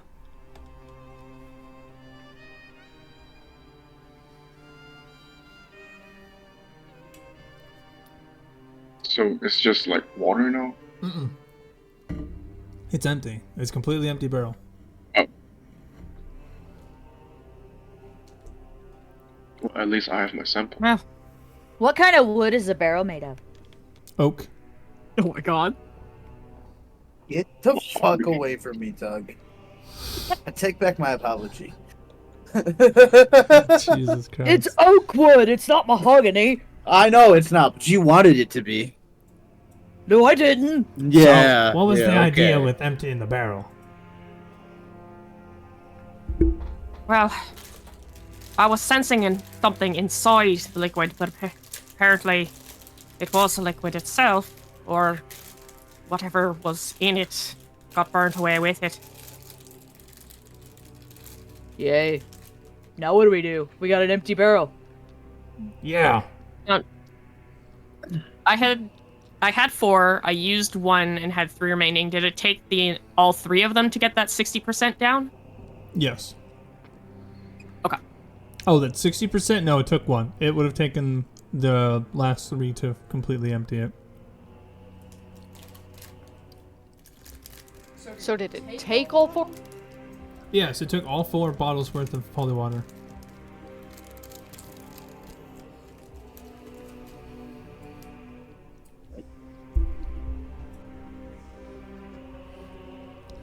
So, you sent something in there. But William said it was a scrying font, which is what somebody uses on us. And you were looking for something like magical. Could that mean that this is the thing they were using? Was the scrying font? Probably, yeah. What did you want to do with it? Or at least wanted to destroy it. Oh, that's valid. Any Well, you kind of did. Good. Yeah, good job. Yeah, I mean, nobody... Well, yeah, we don't want anybody to use that shit.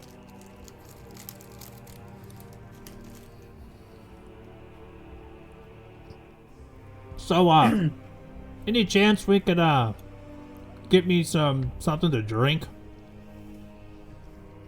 Could I pull out a milk? And show I don't drink milk. Well, don't be offended by the offer now, Doru.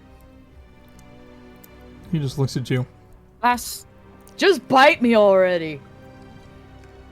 Well, I mean, you kind of smell gross right now, Tug, and like you got a disease, do? bro. I do? Yeah, I can smell that shit from a There's a- mile away. Oh, it's There's a Tug forest Werewolf over too? there. What? What did you say, Deirdre? She said that there's a forest over there where, Mugwort was going to be taken to go potty. We could look for small creatures to hunt. But she's gonna add that, this time, let's all just stick together. What? Wait, she's got a disease. What do you mean? I mean, Tug, he has a disease. Like, I can smell that. What did you do? Did you get bit by something? Not that I know of. You're the only thing that's been biting me. Hey, I haven't bitten you in a pretty good chunk of time. Like 2 days. It's been like 12 hours. Oh. No. That's like more like 18. Anyway, y'all. Conversation feels like it's taking 20. What are we doing? Never mind. All right. What are we doing? I'm gonna go find some small food while y'all figure out what we're doing. Because now that the hags are dead, shouldn't we take the kids somewhere? Or maybe go somewhere? We should. Am I losing my Back to hearing, or Barovia. did he say he was going to find feud instead of food? We need to clear out your ears there, Tug. Probably got a wax build-up. What are we gonna do about me being down with the sickness? I don't know. Well, I was trying to get Jotun's attention. Jotun, I can't do anything about poisons or diseases or the like. Do you have anything in your arsenal? I can cure poisons, I believe. Give me 1 second. I think I can cure diseases. But he didn't say it was a poison, it's a disease. I can also cure diseases, yes. But what kind of disease? I mean, I feel really freaking tired, but that's it. Wait, what? I'm just tired. What'd you drink? Whatever Jotun gave me. Hey, you're an adult, okay? I didn't give you it. I offered You basically dared me. offered you. You said, Tug, you want to drink laughter? and I kick him in the shin again. And ow, god damn it. And of course I'm gonna But did say you yeah, laugh? because laughter Did is you laugh? fun. I Did you didn't laugh? laugh. I'm tired. Well, I laughed.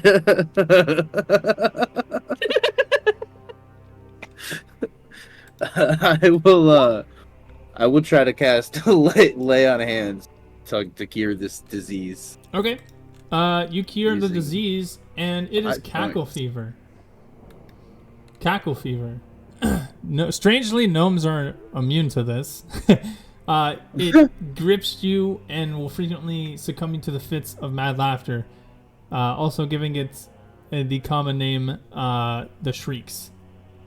The shrieks. Yeah, any event that causes the infected creature great stress. Entering combat, Oh. taking damage, experiencing fear, or having a nightmare. Raging. Oh, Makes dude. you have to So take, before I heal him, Tug, first I have to know what you have. You understand? So I'm going to conduct a small series of tests, and I'm just gonna go and scream in his face real quick. Dude, he does that to me all the time. You're not affecting to me.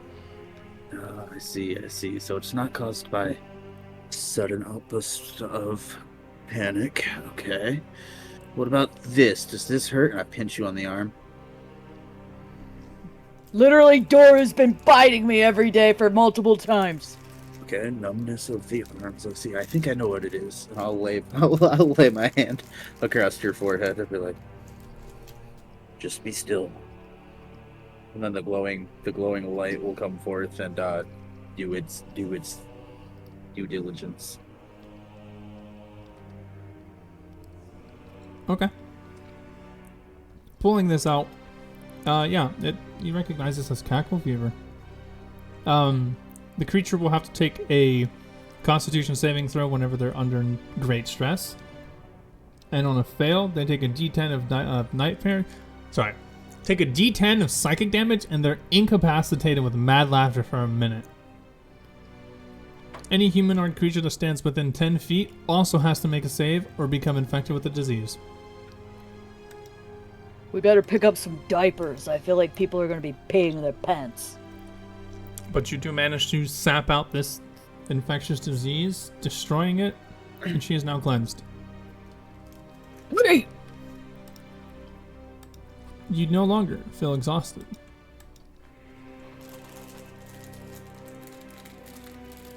Can I get into the attic? Mm-hmm.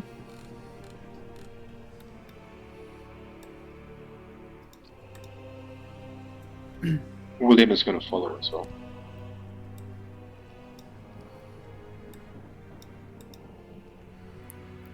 So does Jotun. Jesus You guys Christ. should stop there. There's not much room. Why? I just keep getting dragged. You said you wanted I to go to the didn't attic. wanna go. Well, yeah, I said that while they were doing the jars and whatnot. You just said I want to go too. Oh, I didn't. That was Will. It was Will. Jotun being manipulating and gaslighting.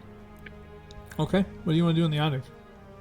Oh no, I was talking about the laughter is the best medicine. I'm not. Okay. Jotun thinks so. Oh.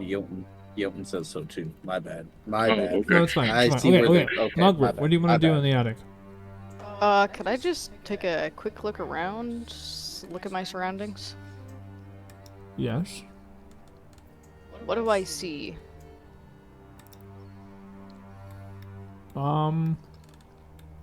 Well, you see mountains to the south. You see Castle Ravenloft to the west, or to the east. To the north, you see the Old Svalich Road. You see the forest just barely seeing the tip of the trees.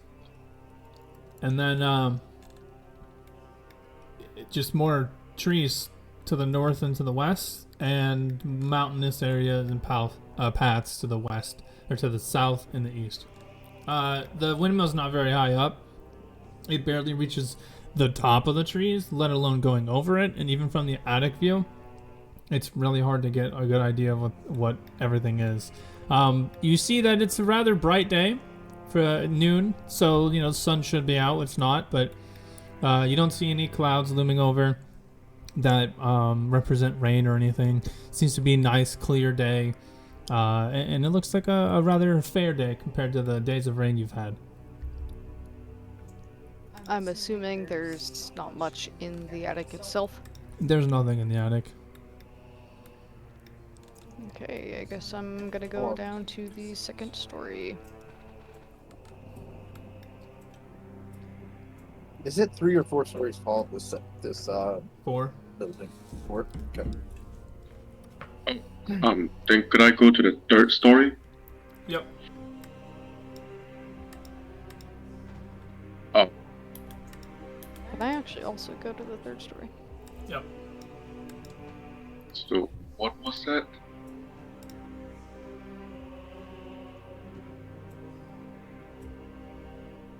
What was Draco? what? Oh, that wasn't supposed to be there. That was just Oh, the, okay, the okay. daughters. Still alive. Did William look around to see what they find? It's just empty bedroom for the two sisters. I already said what was in here. There's nothing in here besides beds for the sisters, some boxes lying around for storage. But other than that, it's empty. Is that a pile? That's the pile of clothes, right? Yeah. Anything like it might fit Mugwort?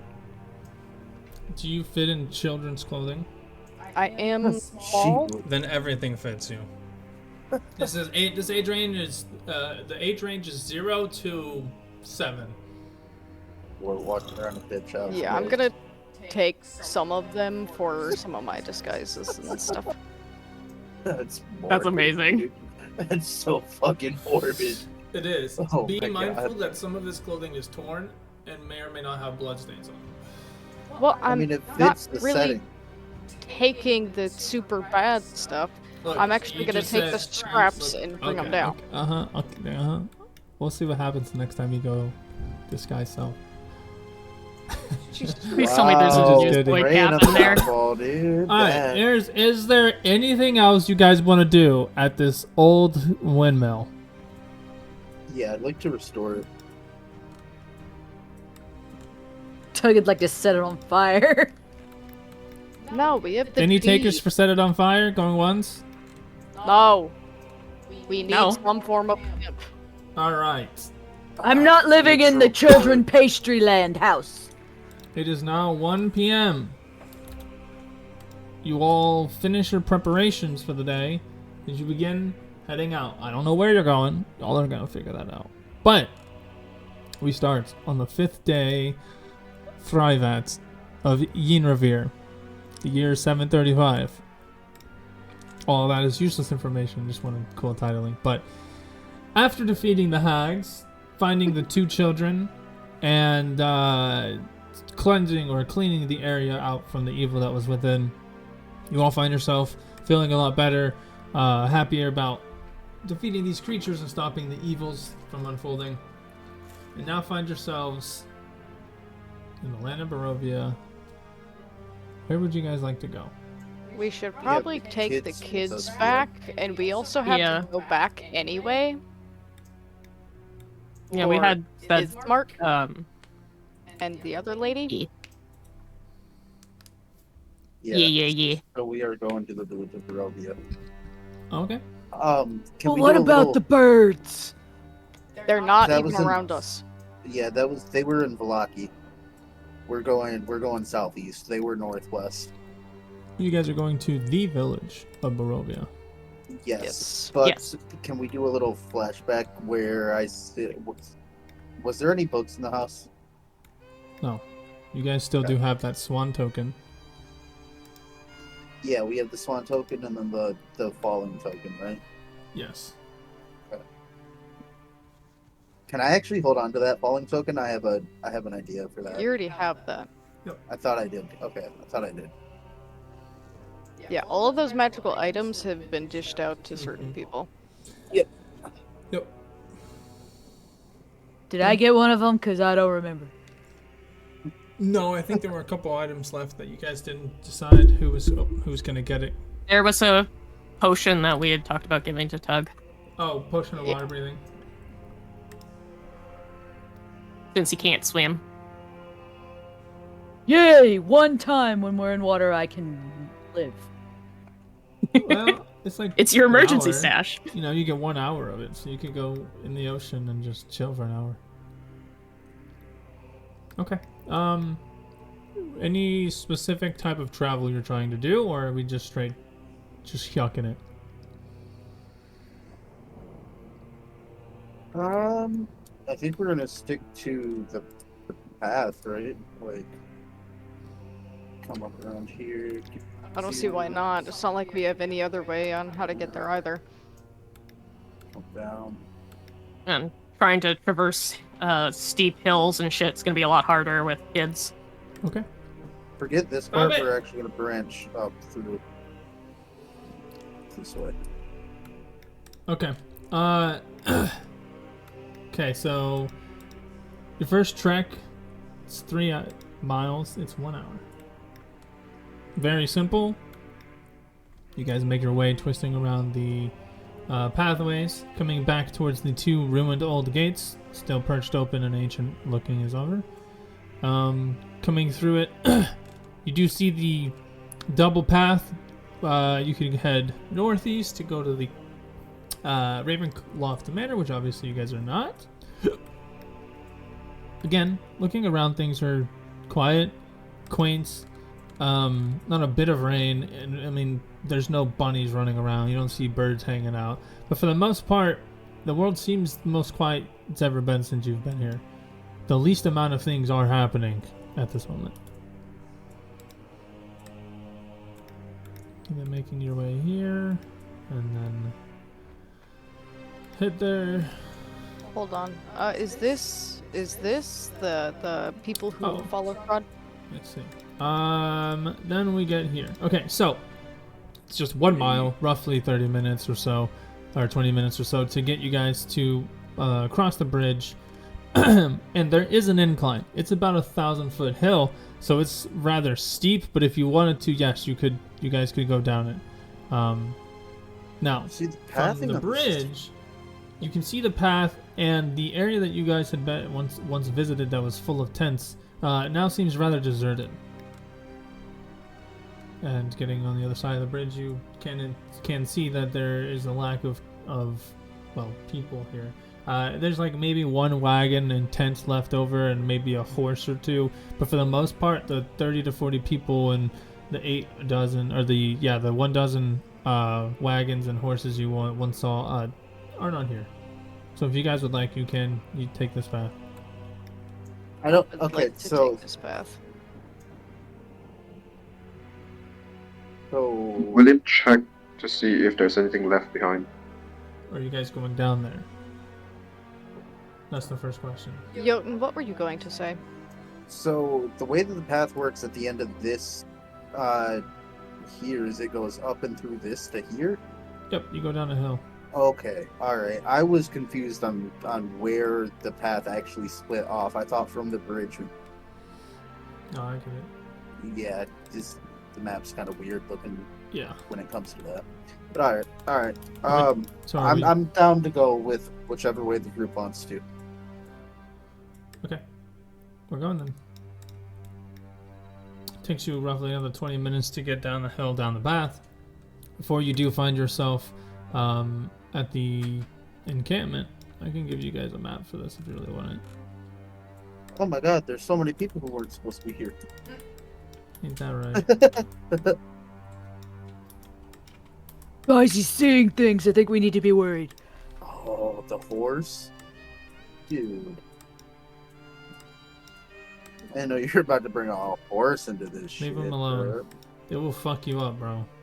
Bro, you don't understand. Stop it. Stop it. Everybody chill. No, you don't understand. Hold on. Come back. Alright. I'm not actually talking horse. Assuming you all can see, William, let me know if you can't. No, just now I wasn't able to. Also, the fire is so bright. Yeah, I know. I don't have control over that. Anyway, as you come back into camp, most of this stuff should just be gone. I don't have control over it right now, but yeah, I'm just gonna say it's just these 2 wagons and this single, these 2 little tents here. The tent that once housed the lady is also gone.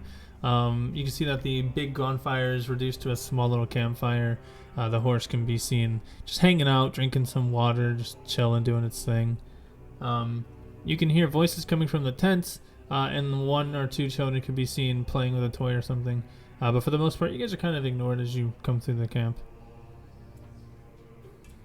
So there's people in the camp? Mm-hmm. Sorry, what tent did you say had the people in it? These 2 over here. This is a tent? Hello? Behind it. Is anybody home? Oh. And as you say that, out of this tent is gonna be some guy. Is this the person? Oh, it is.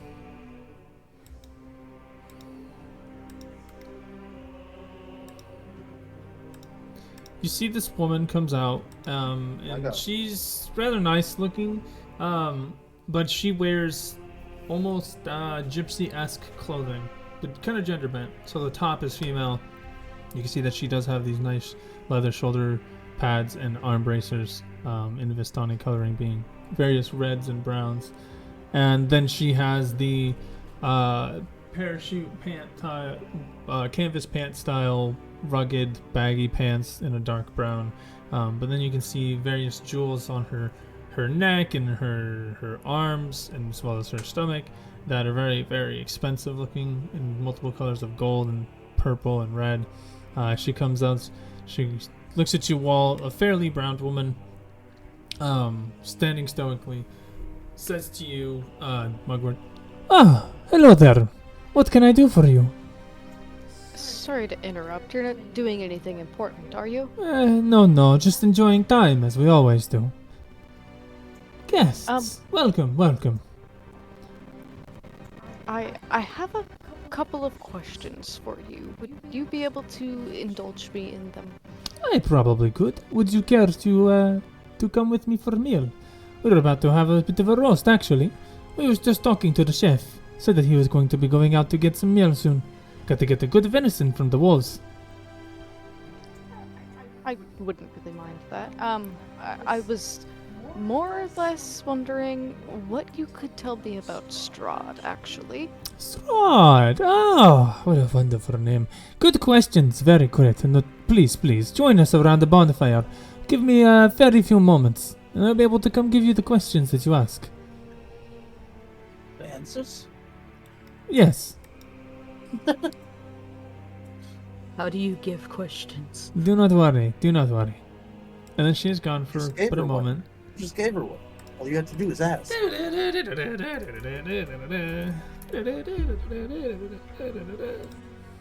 Doug, The number that you Doug! are answering is unable to answer. Please call come again. hang out with us over by the fire, Doug. It's warm. I think you'll like it. Just don't stick your hand in it. I'm fireproof, dude. Bullshit. Do it. It's not Stick your hand in bullshit. it. Do it. Do it. You won't. Do it. Yo, stop it. You're just asking to get kicked in the shin. Oh, But God. I am resistant to fire. He's just gonna lean over like he's gonna stick his hand in the fire. You just stay over there, Mugwort. It was just a joke. I was joking. I was just kidding. Fucking better be. Come back here. There's a lot of. Well, hello there. Yo, Stop it. best behavior. I just want to make everybody happy. I don't know what you're. Yeah. You're supposed to be a holy man. I am very holy. Okay. Oh, he worships a temple, alright. That's so good. It's just you I'm sitting going over down here now. praying to a literal statue of a woman. Alright. So, moments later, a couple of Vistani men and women come out, very nicely dressed, very gypsy-esque, very much traveling merchant-esque, wild, hippie-styled, nomadic dressing. And one comes out playing a nice tune on a lute. The other one comes out with his small tray of meat and some vegetables and such. And the bonfire gets a little bit bigger. They put over a small grilling. I can't even think what the name is. Some sort of assembly so the way that they can. Like a spigot. Kind of like they have some sort of metal thing that they set over the fire that is just essentially a grill itself, using the fire from the bonfire as its fuel, and they cook themselves the meats and so on top of it. And as the day is going, maybe 20-30 minutes pass by, the day feels a bit more comfortable. This environment suddenly becomes more comfortable. You find yourself in that stereotypical I'm a traveler taking a break in a tavern and everyone's having a good time kind of cliche. And you see that the woman still finely dressed, kind of slips into something a bit more casual, still shows off that she's fierce and muscled and shit. She still stands at a good 6 or 7 feet tall. She sits down on a log Some food is passed around. Some drinks are passed around as you guys sit down for this midday dinner or early lunch, whatever you want to call it, or late lunch. You see that the woman talks about her people. So, you've come to join and sit with Vistani, very esteemed people of Barovia, and you ask questions of our lord, Strahd von Barovich. You know, our people has been following him from quite a long time. He's a gracious man, very elegant in his stoicness, and the way that he carries himself is so fine, like a needle, so precise and accurate, yet very gentle and soft. He knows how to be, well, human, but only when he needs to be, to understand those around him and the pain that they are suffering. It is something he knows all too well. The story goes that he was betrayed, that his love was stolen from him. When Strahd came to this land, it was desolate, empty. He freed it from its grasp of evil, using whatever strength he could muster. And in time, he gave way to the beautiful lands that lay out before us. It used to not all be so dark, you know. Long, flowing, golden, beautiful fields. Mountains that you could pierce the sky, almost so close to touching the gods. Beautiful lakes, shimmering, sapphire, and so much life. But one day, he come to find his brother. She and multiple Vistani spit into the fire, which flickers at this. He came and stole his wife, corrupted her, used vampirism to charm her, bend her mind to his will, then defied Strahd. He caused the vampires to rise in this world. He came with that power, corrupted his own brother, stole his woman, his spiritual other, his soulmate. And at his very end, instead of killing him, he gave Strahd some of his power. What's his brother's name? We cannot say. It is treasonous. To follow him is to never utter the disgrace's name. And you see that she sticks her tongue out, and there is a visible branding mark on her tongue. It is in the shape of... I don't know if you guys have ever seen it. It's the logo that... let me see if I have it. I can just repost it. I have sent it to you guys before. You have definitely seen this before. I just Is it the Apple logo? No. Oh my god, dude. It's obviously the Microsoft logo. Look in general chat. Yo, what the Oh, fuck? I have not seen this. That is the brand that is on her tongue. Ow. It's a lot of detail for a brand. She then puts her tongue away and says, No. Keep it out. I wish that I could give you more information on him, but most of that information is sealed away. This happened quite many of thousands of years ago. The struggle to break free from his brother and the will of darkness that he holds has been difficult. Once he was given his vampirism, Strahd attempted at his best to defeat his brother. But he was tricked and killed his own bride, his own love. Fueled by rage and hatred, he found his brother, tortured him, before slowly killing him. But now, he has been arisen. Dark forces have brought him back, and now he has been trying to wage war against Strahd, slowly yet surely getting closer and closer to killing him. As of recently, his love has been reincarnated. We do not know who or where, and this is mostly a rumor. But then I know that Strahd, he will want to go and find out if she is real or not. But how could you not? This poor man. He tried so very hard. Can I ask the woman about the letter I gave her if that actually was from Strahd? This is from Strahd. I recognize his handwriting anywhere. What about the other letters? I do not recognize them. Tug's gonna raise his hand like he's a little school child. Yes. Like, how did he know that she was his soulmate?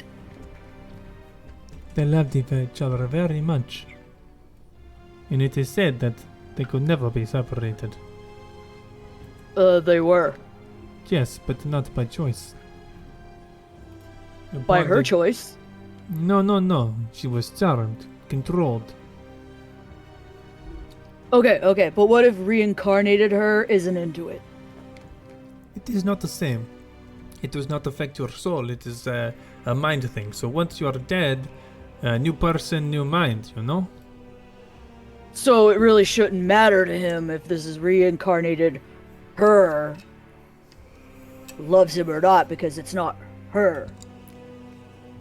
Correct, but it represents her. It is still same soul.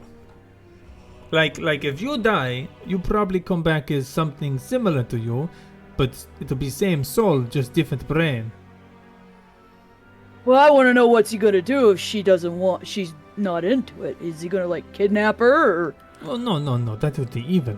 He's probably just going to let her live. Okay. I mean, what else would you do? Her brother's the corrupt one. His brother. Yes, he is. I mean, yeah, he's corrupt, but this seems to all be revolving around a lady. Yes, that is true. Did I show them the But- rooms that I saw in the village No. No. located? No. Okay. I don't remember who told me this, but sometime a long time ago, someone told me to always stay away from the hose. No, I can And understand that. I can understand that, but you see, it does pose problem. If his But we're brother is opposed. coming back, do we not assume that the brother too would want a woman? Can I tell them about the meeting that we had in the camp with that one weird guy? Yeah. She says, interesting. And you think it was his brother? I'm not sure who it was, to be honest. It could be his brother. Master vampires are known to be able to trick anyone, take any form they desire. You'll be smart to keep clear about who you have close to you. Never know who or what could be what it is not. But if he's Tug just starts glaring at Jotun. But if this is a sign, then this woman could be in danger. Both opposing forces stronger than ever. The question is, who do you help? I would also like to relay the information about the fact that we went to Strahd's castle. Okay. It is very common for adventurers to come looking for him. In our many travels we have heard of him, but only by happenstance, never by name. Various adventures has come and gone over the hundreds of years, and not many of them have been able to leave. In fact, you'll probably group 400 or so that has come on this quest. And that is assuming you came of your own volition. We didn't actually. I mean, we did kind of, because we followed the letter. Not to this place. not to where we are now. In this world, we didn't, at least on my part, I didn't choose to come here. I see.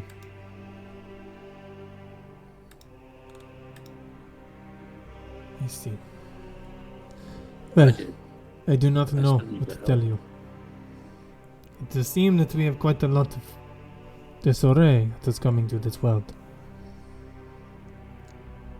Learn what you can about Strahd and his brother. Where do you suggest we live? I do not know. You see, if I knew, I would have gone myself. We've not been traveling as much as we had wanted to, keeping home this space for others to come and rest.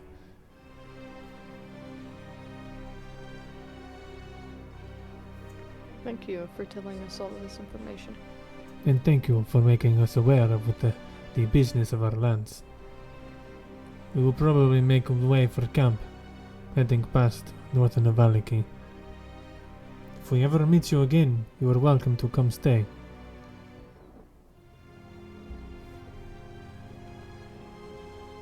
Alright, guys, do we want to stay here for a little bit, or do we I want want to stay here keep going forever. on? What is your name?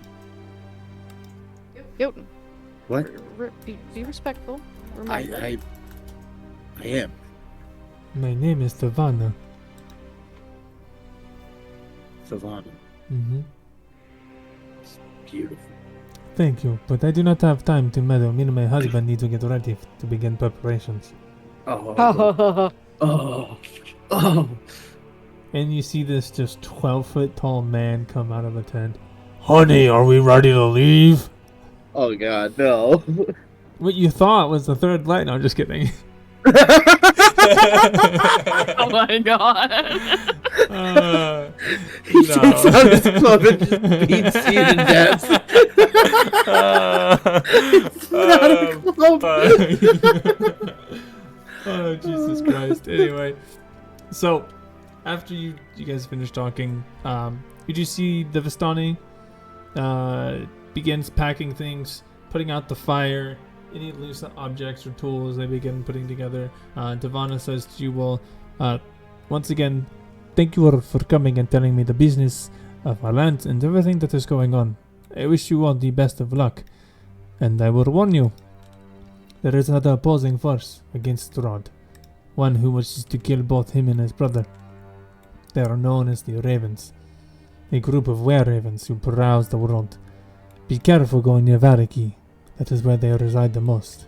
The leader is known to run the inn there, but oh, that's good. They try to stay hidden as much as they can. Just know that if you see a raven watching, it could be good and bad. Just know you are being watched. What if a raven tells you to run and hide? You would do wise to listen. So, okay. We'll talk about that when we're alone, because I have my conspiracies about that, guys. Can I talk to this lady? What do you want? I was actually wondering if I may pet your horse? No, leave my horse alone. Okay. Mugwort, why do you keep trying to touch things? I like animals. Get You off my shouldn't ass. touch animals that you don't know. And why you I shouldn't ask. stick your arm in liquid that We're you don't focusing know. on Mugwort right now. Thank you. Not anymore. That's fantastic. Mug and Tug, you're pretty close. Pretty Hey, close. I ask for consent. I don't just stick my hands places. What about the Minor last time when inanimate- you I asked cannot for ask a- consent and you didn't get it, and then you did it anyway? What about then? It's not like I can ask a doorknob for its permission. Alright, anyway, with that, you guys leave the camp. Whee! Yeah, fuck those gypsies. That dude was way small. Anyway, I could have taken him. I mean, Yo, Dude, he made you look like a mouse. what? No, No, You honey, looked I like a get your mouse. hurt, but you I gotta was- accept it. She was beautiful though. Did Right. you see her I agree. hair? And so you guys Oh. begin making your way away from the encampment near Sairpool, which is what the lake's called. You guys take the path instead of going through the rugged terrain like you did the first time. And it takes you about another hour At this point, it's probably about 4 now. Because you guys did spend a nice little chunk of hour hanging out with the Vistani. And so, you know, the day's passing by, and it takes you roughly about an hour and a half to get back to the village of Barovia. 5:30ish. Yeah, 5:30. D-O-R-U. What? D-O-R-U. Yeah. Oh, hey, Gil. Shh. Wrong character. No. I won't. You can never silence me. Not if I paid you enough. Hey, you can pay me to shut up. Dude, you send me $20 right now. I'll say whatever you. Ooh. No. I'll pull up PewDiePie. I'm just kidding. Alright. So, you guys make your way back into town. Dory says to you, Mugwort. Well, as long as I keep myself hidden. As he turns back into rat form and jumps in Tug's pocket. I should be fine. As long as nobody recognizes me. Which they shouldn't. I meant more like on your mental. Would you be okay? Oh, yeah, I'll be fine. My father's dead. That shit sailed. I got a little rat in my pocket going squeaky, squeaky, squeak. Tug, shut up. You're not doing it right. Alright, guys, what do you want to do? Let's try to find these kids' house. Why? Wait, is that the best idea? I mean, they sold them once, right? Isn't that what happened? The parents ran off as were creatures or wolf things. No, that was the other kids. These kids didn't have parents around them when they ran. Yeah, these were the kids that were going at the lake, weren't they? Yeah, but weren't those kids from Valkyr, from the V word? No, they said they were from Barovia. That's why we're here. Yeah, we live in Barovia. Barovia's the whole damn country, dude. What's a country? The little If they just fucking kidnap these children. You then see 2 commoners come running down the streets. My children! My children! Oh, thank you! You saved my children! And you guys give the fucking kids back to their parents, who tell you that they were entranced by some magical shit. They ate some pastries and then it didn't feel very good. And so for a week straight, they were throwing up and bleeding out of their mouth and having not a great time. And then their kids were gone. I guess I was lucky with the pastries then, and I ate 2 of them. Can we at least be more You know what? town when it happens? You know what? You know what? You shouldn't have said that. Roll me a Constitution save. Roll me it, cause you roll me a Constitution saving throw right now. Ooh. Tug. You really shouldn't have said anything. I was gonna let you get away with it, and you kept bringing it up. God Oh damn my it, God. Tug. God damn it, Tug. Tug is... what even is your alignment? It's been days since he ate those. Days. Yeah, well, I was gonna let you get away with it. You take 4 damage as you viciously begin throwing up. Why is he throwing up? Are you gonna give him the actual stuff? No.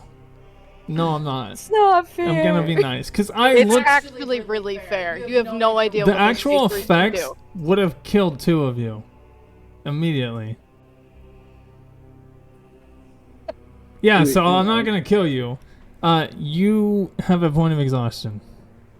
You threw up. I'm exhausted, aren't I? And this point of exhaustion lasts for 8 hours. And if you got rid of your last point of exhaustion because you were disease cured, but now you're exhausted again, and you can't get back that 8 HP. So what is all? It's permanently gone. Until you rest, or at least until that 8 hours. Do you want to know what the actual effect of those pastries were? I kind of do now. Yeah. Okay. Let me see if I can find the exact Because I know it's here. Because, I mean, the first one I ate made me fall over. Okay, dream pastries. The creature that eats one must succeed a DC 16 Constitution save or fall into a trance for 1d4 plus 4 hours, during which time you're incapacitated and have a speed of 0 feet. But if you take damage, or while if somebody else uses an action to shake you, you'll wake up. You're in a trance of dreams of being in some joyous place far removed from the evils of the world. The places and character in the dream are vivid and believable, and when the dream ends, the affected creature experiences a longing to return to the place. That's sad. Yeah, they make you want to go back into sleeping. Yo. Mm-hmm. And she ate Reality 2 of those. is crooked. I want to go back. Yeah, she ate 2 of those. And I'm puking blood? Yeah. You're lucky you're fucking Where's puking my blood. sleep? How do you get rid of that? You wait 8 hours? And don't mention it. Pretty much. So it has not been 8 hours? No, 8 hours beginning the moment you walk into Barovia. My digestion has to be really off right now.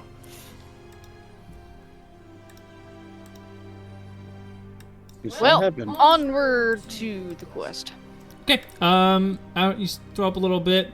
Parents the get quest their... was to drop the kids off. Yeah, parents get their kids back. That's not the only quest, but parents get Do their I kids throw up back. in front of the parents? No, they walk away, and then you don't feel good.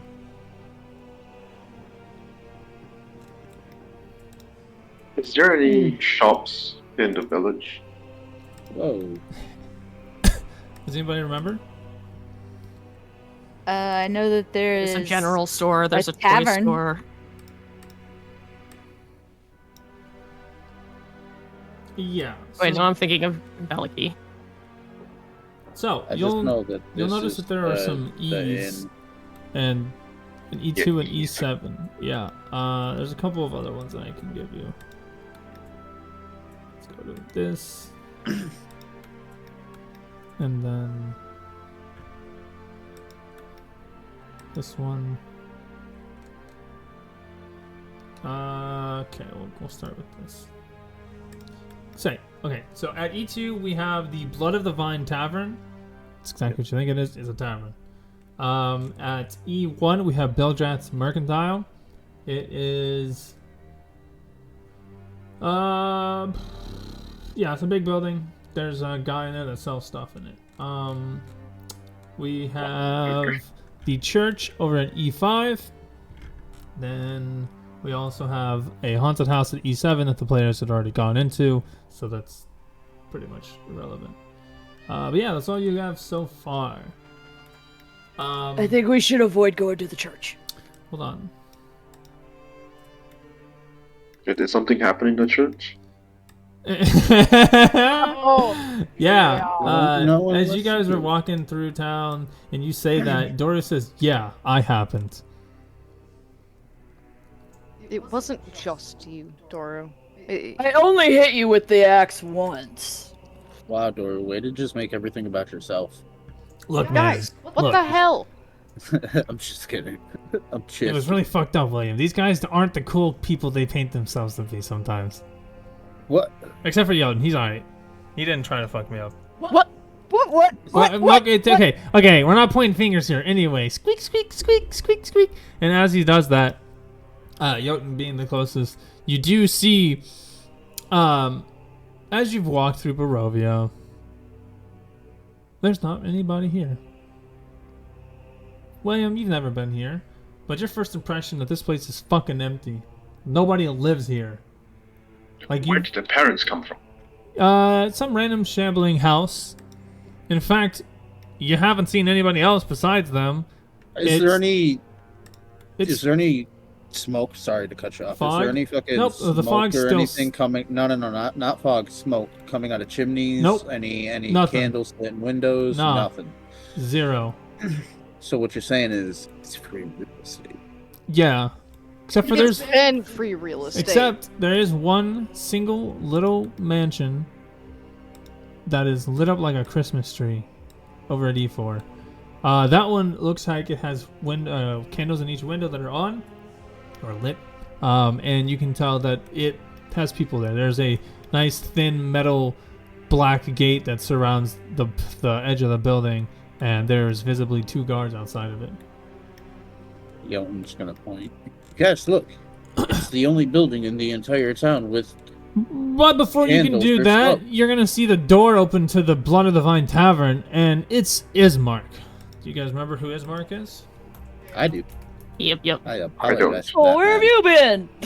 Here's Ismark. I don't know if it showed it to you or not, but It did. this young man, blonde, long hair, looks a little tough, a little rough, like he's been going through it. Not really pretty, but rough. Yeah, that's not the face of a young man. Well, he is young. He's only like 30. That man is at least 50, 60. Anyway, he comes out of he opens the door and he goes, you guys are finally back. Great timing. You're gonna need to come here. As he, ushers you guys in with his hand. Usher us in. Let's go. Let's see. I don't have a map for you guys. Okay, anyway, you come into this big tavern. It's very nice, pretty. It's got stairs on each side. Big bonfire bar at the south or some shit. Bunch of tables, places to sit. But notably, it's empty. There's nobody here. In fact, the bonfire is a small campfire, because to assume that it's just Ismark who's been here. And you see that Irina is tied up with her hands behind her back and her legs together with a bag on. Or no, I'm kidding. With what looks to be like some sort of muzzle around her face made of leather, like someone just grabbed a thick piece of leather and just tied her mouth shut. A bunch of blood surrounding her. Hold on. A bunch of blood around her body, and another body, well, 2 of them that are slumped up against one of the tavern pillars, pillar supports. And you see that he ushers you in. You all come inside, and he's like, I have really, really bad news. What the fuck happened? It seems like... shit.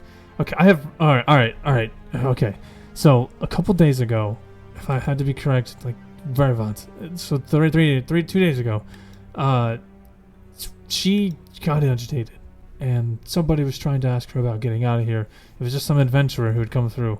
And she was very irritated because of everything that had happened with the burgomaster and with the vampire. And so he made a comment saying that she is shut up and all she is some fragile little delicacy to be protected. And he questioned her value, and next thing I know, she was biting him. And I tried to pull her off, and she threw me back, and you notice that there's like a tiny little scratch on his arm, but it's very deep. After that, she fell asleep, and a day passed, and the next thing I know, she was eating the second one, and notably, the second person was a child. His entire neck is gone. His head is in the lap of the child. As you can tell that she quite literally ate his fucking throat and his neck. What the fuck? She's see, succumbing to vampirism, and it only gets worse. I told the rest of the men to leave, the rest that were in town. There's a hunter, someone looking for her. Okay, Ismark, what's the plan now? We need to get to Valaki quickly. I don't know when. She killed a kid. I know. What are you gonna do in Valaki? We just have it's safe there. We can go there and hide and use the festival as a guise. No, it's not safe there. Why not? There are ravens everywhere. That's fine. That's fine. They're No, we've been They're not there. just birds. They're not just birds. We have been spied on. Okay, well, if it's who I think it is, then we could use them to our advantage. So you want to take your now vampire sister to a place that doesn't want vampires in it? Well, no, you don't understand. You see, Strahd's going to be coming for her. So if we can take her there and get safety, then they will help us defend against him. You see, they don't like Strahd. They're enemies. It's like a familial war. So, Strahd or not, anyone related to him is their enemy. And if we bring Irina there, they can help us get her cleansed. And then if we do that, we can keep her away from him. How are they supposed to cleanse her? We'll figure that out. You don't have an actual plan, do you? I need something, okay? I can't let her just die. So many have died to this. Yeah, including the 2 people she just murdered. Okay, Tug, that's not helping. Yeah, and I'm worried that if we continue to let her succumb to it, then she'll continue to do that, even worse, with Strahd. Who knows what they're going to do to this world? That man. Make vampire babies. Waving his hand, he says, wait, who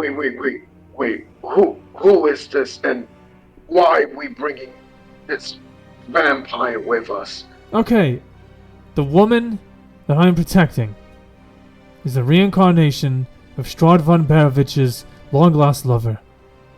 What? And as he says that, you see that she sits up and she looks at you all. Her face now dawning golden yellow eyes, vampiric teeth, paler skin, but part of her irises are still her original color. She's awake. Does she look like she can actually... she's in a state of understanding us? Yes.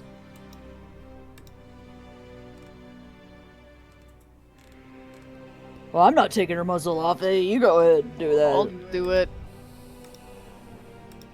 Okay, Irina, if I take this off, are you willing to talk to me? She nods her head. Are you going to bite me? She shakes her head. If you bite me, I swear to God you will regret it. She nods her head. Oh, that's bad. Oh no. Let's hold on a second. That took 5 minutes for that thing to go through. It only went through after my power went Oh my no. God, I'm so sorry. on. Oh, You've no. been gone this whole time? Yeah, I've been gone for no. Okay, can you guys fill her in while I get a pop? Yes. Okay, so... Oh, no! Okay, you guys went to the tavern. And Ismark came outside, ushered you guys inside. You guys noticed the town is empty. You guys haven't seen anybody. You gave the kids to their parents, and those were probably the only people you've ever seen in this town at this point. And so whenever you're ushered inside by Ismark, the tavern is also empty, and all you see when you first come in is Irina on the floor, bound by her hands and her legs, with a bunch of blood around her, and 2 bodies propped up against a tavern pillar. One of them is a man, bit in the neck, bleeding, dead. The other one is a child. The child is dead. Its neck is completely gone, and its head is in its lap. And so, Ismark was just saying that Irina turned into a vampire about 2 days ago and attacked somebody, which was the first guy, and then last night he woke up to her attacking another person, killing the kid. And so he thinks that, he also said that there is somebody hunting Irina that apparently is in town, and they need to hurry the fuck up, get Irina out of this town, get to Valaki, and if we go talk to the people that run Valaki, they can help us protect her, so that way we can figure out how to kill Strahd. That is my sleight of hand for the muzzle. Margaret at this point is now in front of Irina, who is woken up and is taking the muzzle off of her. You see, as soon as you do, her head she takes a good deeper breath of air, and then she looks around and she goes, "Dear adventurers, I'm so sorry. It seems that I'm succumbing to him. Do you have much self-control at all? I do. But the hunger it calls. I understand one of their weaknesses now. Maybe that's what pushes them to madness. Should we? I'm turning to the rest of the party while taking a step away from her. Just, out of caution. And I'm going to ask everybody, should we bring a specific something up or leave it? Specific something. What does a specific thing mean? Something about a cute little squeaky rat. Oh, me? Hey, you leave my buddy out of this. That's why I'm asking. Hey! What's wrong with bringing me up? He then pops out in the human form. She kind of a little startled a little bit. Toru? Oh, hey, Irina. Yeah. So you're Irina, huh? Interesting. Oh, yep. You're definitely a vampire. I can smell that from a mile away. What? How are you here? But I thought you were killed. Oh, no, that's right. You escaped.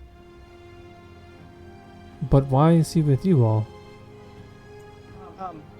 He hopes to, at some point, find a cure for a specific something.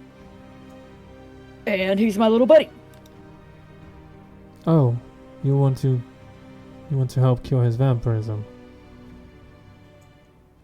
Yeah, I was wondering if we should bring this up, considering you are a vampire. I was hoping he may be able to help you with a little bit of self-control, perhaps. Yeah, no, that's all willpower.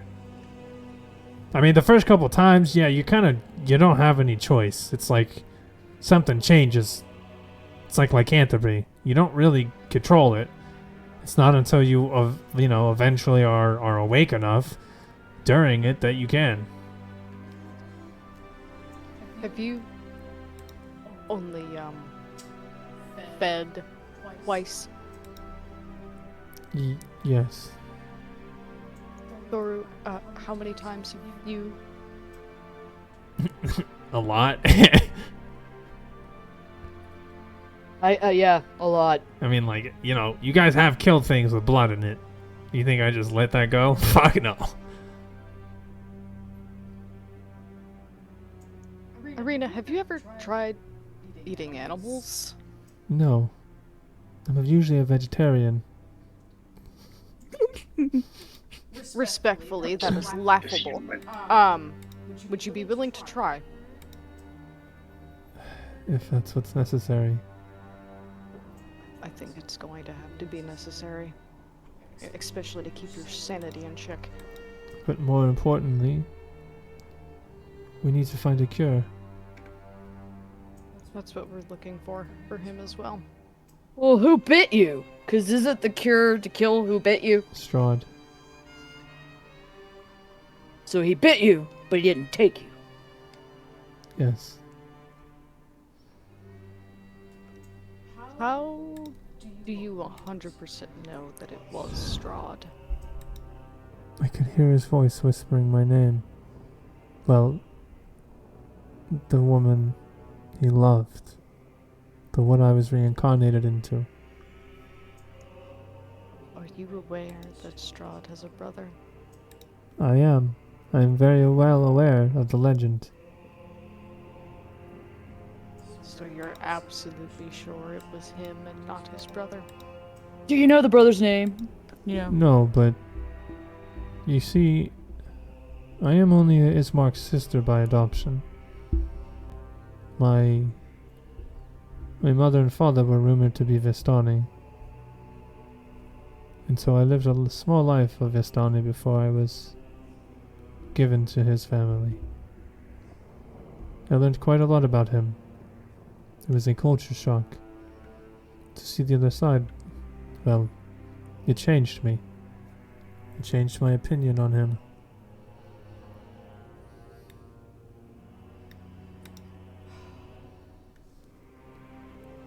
But I know about him. What's your opinion? Well, that he's evil, of course, and he's trying to manipulate us. Just making sure. Just making sure. Now that you're a vampire, that Are you that suitable to no be offense, an Toru. adventurer? Real quick question. How do I know that you are not being turned against him, perhaps? Turned against who? Strahd, you are the reincarnation of his love, correct? Correct. So, his brother. Let me find the information.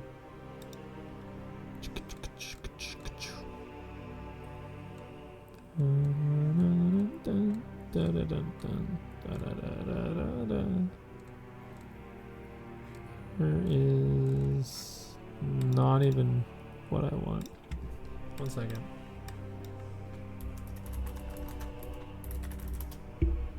Oh, his brother is Sergey. Yeah. Sergey von Zarovich. And the reincarnated woman.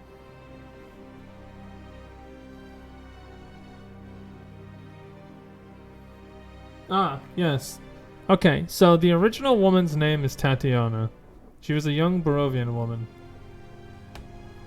And apparently Strahd was so desperate to fall in love with her that, well,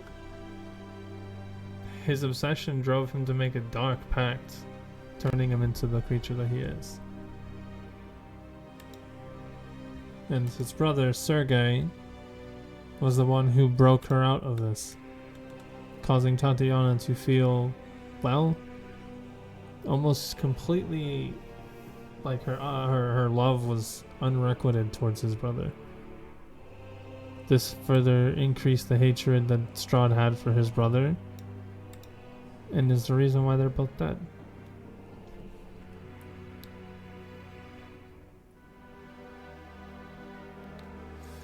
At least this is what Tatiana learned. Or not Tatiana, Irina learned.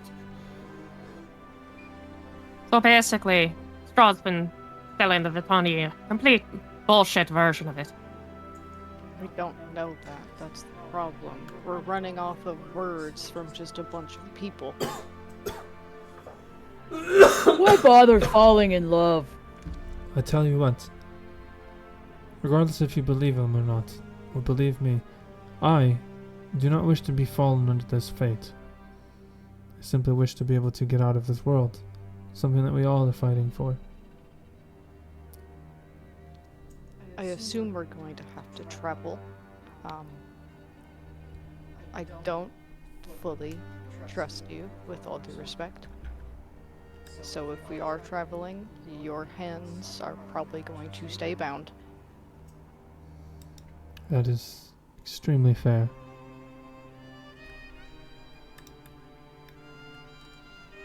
How are you doing, Miss Mark? Tired. I've been up for days.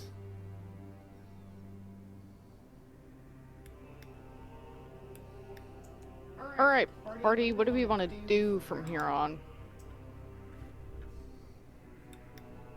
Well, first I think we should let Ismark get some rest. We can watch her while he sleeps. Man needs a nap. Yeah, I agree with that. William is just gonna explore the town.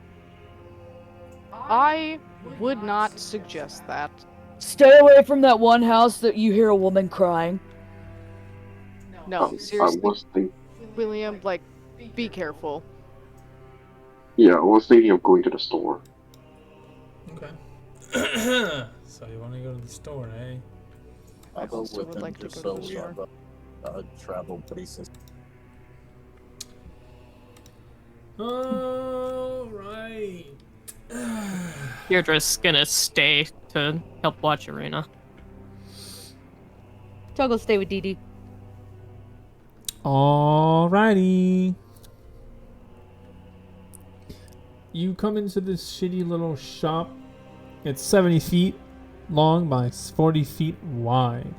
And as you come in, you come up to the big old fucking, what do you call that?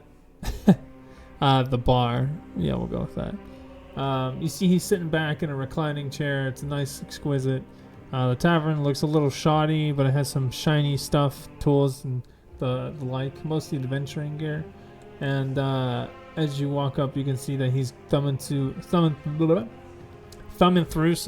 what look to be like newspapers, maybe.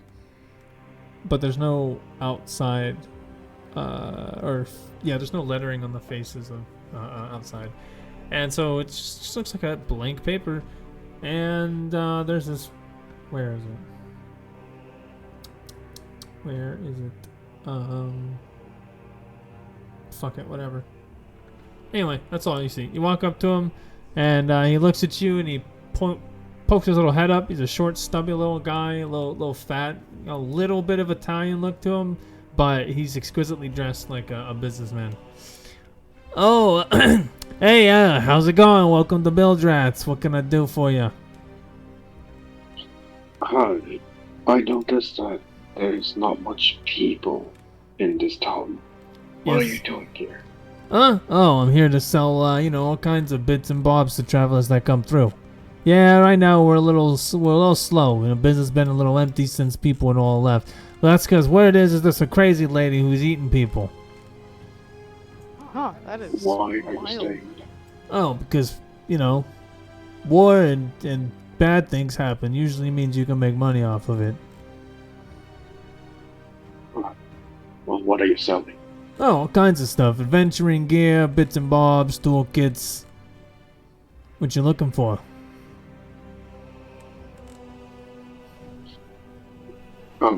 Can William just look around to see if anything catches his eye? What catches your eye? I don't know, anything that would help us, like, holy stuff or magical stuff. Oh, William's gonna cast Detect Magic. This is okay. If you go to your compendium and type in adventure, Right. you'll see, or not the compendium, but the notebook. Where is it? Oh, you fucking whore. It should be in here. Why is it not? But there is an adventure gear table that you guys should have that will tell you all of the gear that you can get. Because there is a table of adventuring gear that he sells, but he doesn't sell weapons. He doesn't sell any weapons, I believe. He sells ammunition like arrows, crossbow bolts, sling bullets. He sells vials, crystals, staves, backpacks, baskets, blanks, like miscellaneous objects like that. I have 3 things that I would like to get. Okay. One would be a grappling hook. The other one is going to be, oh, where'd it go? I want the chain, and then I have to look for, what was the other one? Manacles? Huh? No, I want to get a bedroll as well. Oh, okay. Okay. I was actually gonna ask if I had been able to give Magor money to pick up some chain and manacles. There's no manacles, but there's chain, and I'm getting you a bedroll as well. The grappling hook is for me. Okay. So he says to you, the grappling hook. All right. So the grappling hook is gonna be 20 gold. You said a bed cloth or back. A bedroll? Bedroll. Where is it? It's gonna be 10 gold. Could I And get the a chain? Chain is going to be 50 gold. Fuck, I do not have enough for all of that. I have 47 gold in total. Not counting like all the jewelry and stuff that I have.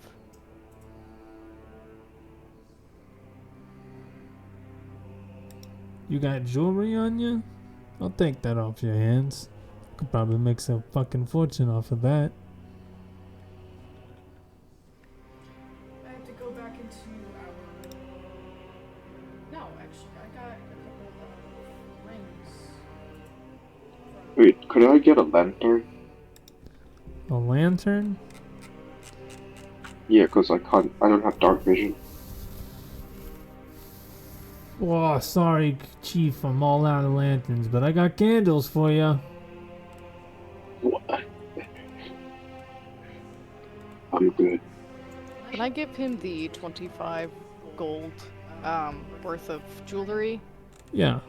And then how much would that take from my actual gold after that? What are you buying? The chain, the bedroll, and the grappling hook. Okay, let me do the math.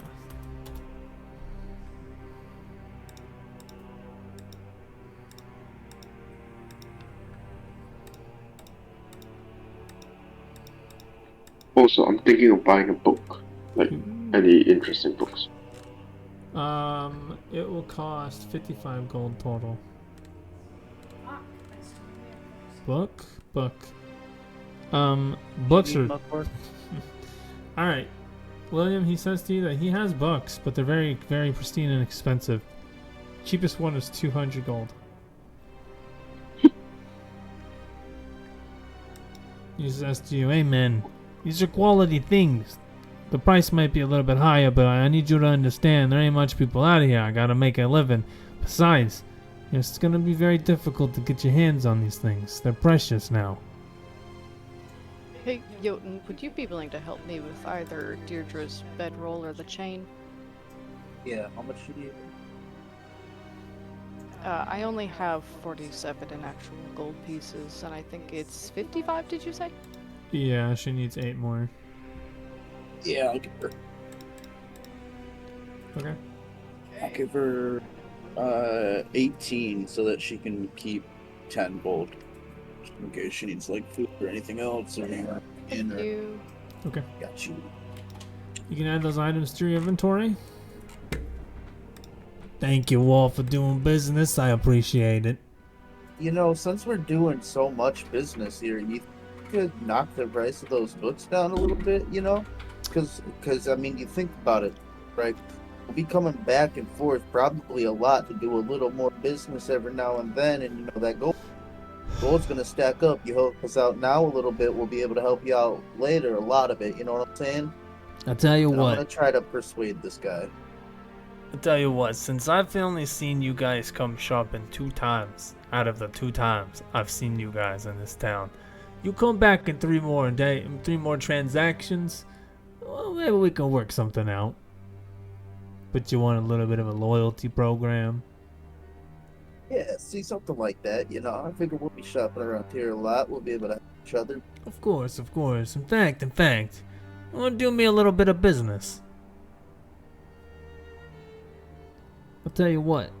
You get this item here, and you go sell it. And I'll let you keep 100 gold. You just gotta take it to town of Valaki, this little pendant here. You see that he turns around and he pulls a little pendant out of a drawer, and it's a nice little tribal necklace, but it's in a leather bag. And he sets it out, and you see that he opens it so you can see the thing, and then he shuts it and he goes, "You just take this with you and get rid of it. Sell it at the old Blue Water Inn.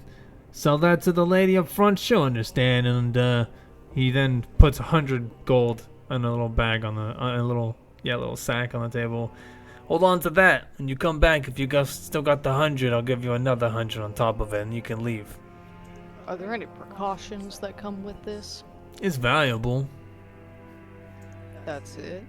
Somebody might You be see, looking. William just snatches it. Somebody might be looking for it, but I couldn't tell you. William, I wouldn't get too fond of that yet. We're going to be giving it away here in a bit.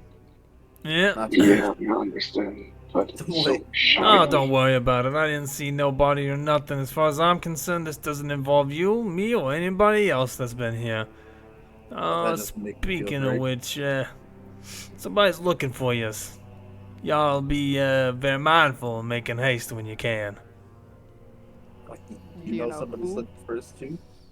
Of course. All my business associates, I have to know about. Do you know who's looking for us? I do, but I couldn't tell you. Where? what could I say to help give you a little bit of information my way? Oh, you know what? Words wouldn't do it, but the sound of 250 gold pieces hitting my pocket would do it. But that's starting charge. Information would I get out of that? Look, you're not buying it. You couldn't afford it, little sis. But I tell you what, you're getting the free information by knowing that you're being watched. I mean, you say that, but how do you feel about a windmill? How do I feel about what? I'm just kidding. He's not gonna want the damn windmill. A windmill?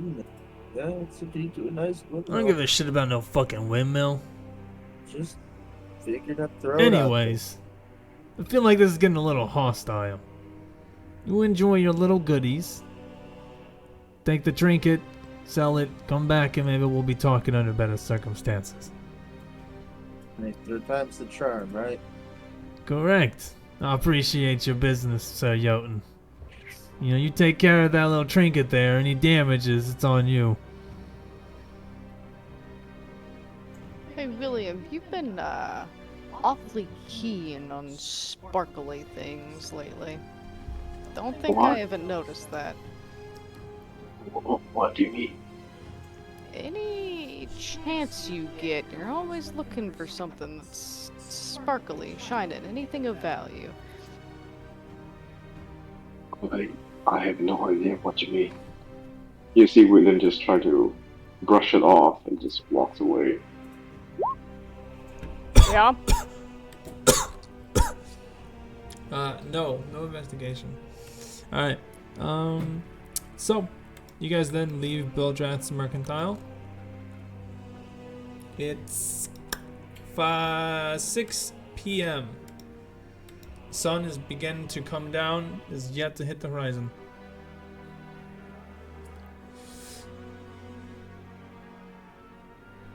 What would you guys like to do? I'm going back to the tavern so I can give Deirdre the chain and a new bedroll, because she fucked up her last one.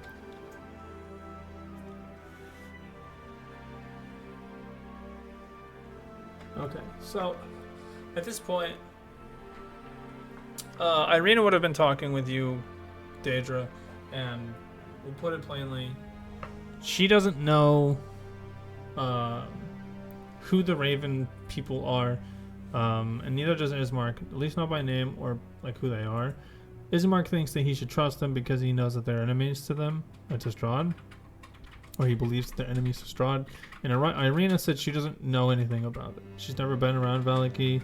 She was pretty much never near it and was always told to stay away. And so she's a little interested, but she's also worried. She doesn't know what the state of Valaki is, even though you guys say what it is, and they're just like, it just seems off. But she doesn't know anywhere else to go. And so if I don't know, but if you guys decide to go to Valaki, she wants to do it under a guise, so that way that nobody knows who it is, and that you guys are mostly unseen. Other than that, she doesn't know where else they could go. She's worried hearing that somebody's in town. She didn't get the chance to investigate it for obvious reasons, but she has heard rumors, and so she's worried. And again, the reason that there aren't anybody here is because most of the Barovians that were living here were told to leave. Ismark feared for their safety, and the maidens that were protecting Irina have bolstered their defenses, and essentially are just waiting. I think it's like a week. Yeah, a week from now is whenever everyone will return, and everybody will assume it's safe. So everyone else is remember that shiny mansion in the distance. Why don't we go check it out? Are you talking about the castle? Yeah, I thought you said it was mentioned. No. E4? Oh yeah, yeah. That's that place with the guards. Yeah, that's the handmaid. That's the maiden's house. It is completely guarded. Nobody can go in or out. Oh, okay. Why do you want to go to the shiny place? Looks shiny. Anyway, I'm going to disguise myself pretty much just like a kind of fair, regular human woman. Soulless to fit in a little bit more. Not Solus and Valaki. Jesus Christ. Yeah, you're right. I'm gonna bring that color back to me. Okay. Alright. So then Ismark will chime in and say, if you guys think there's any other place that is safer than Valaki, he's down for it. He thinks that maybe they could disguise themselves as commoners, and maybe we just partake in the festival and just try to stay low until they can make contact. Can I help them out with my disguise kit? If you want to. You know, guys, I do kind of want to have fun at the festival. How does one help them with the disguise kit? You just say you're gonna do it, and then I go, okay, boom, disguised. Alright, cool. Yay. Okay, they're gonna be disguised as some Vistani.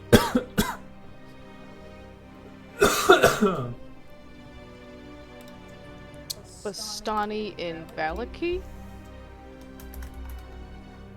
Yeah? What's wrong with that? Everything, Draco. It's not even belong in Why Valaki, can't they dude. just be It's like not our even the regular right people? setting. Okay, Regular people. they're regular people now.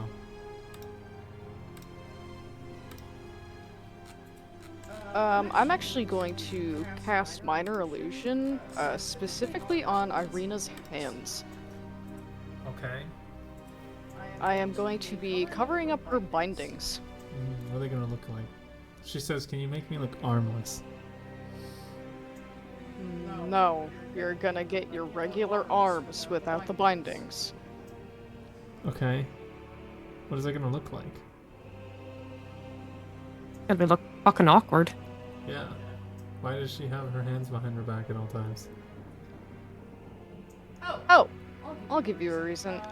She's just gonna be holding like a fan in her hands. Okay. Just okay. I'll remember that. Alright. Is anybody else disguising You're themselves? putting. Oh, Are we only disguising you. ourselves now? Wow. I thought we were disguising ourselves for Valaki. I'm not trying to run into anybody weird on the roads, but that's just my personal preference. I was told we were being looked at and watched. Fair enough, but your magic things don't last very long for that, do they? Yeah, you're right. Oh, and you can only use one concentration spell at a time. Yeah, then I guess skip the delusion. So, wait. What time is it now?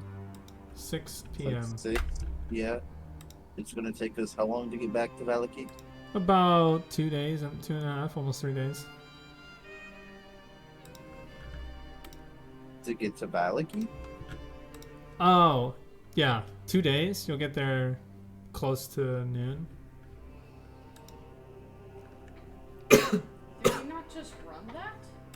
It Yeah. takes 2 days You to can get run to it. another town. If you wanted to run to Valaki, No, actually, didn't hold you on. literally... I think it took Hold on, that let long. me see. We're going to the big. We got How long did that take? from the windmill to here without taking a camping break. Let's measure. So that might have been a mistake. Let's say you go the shortest path.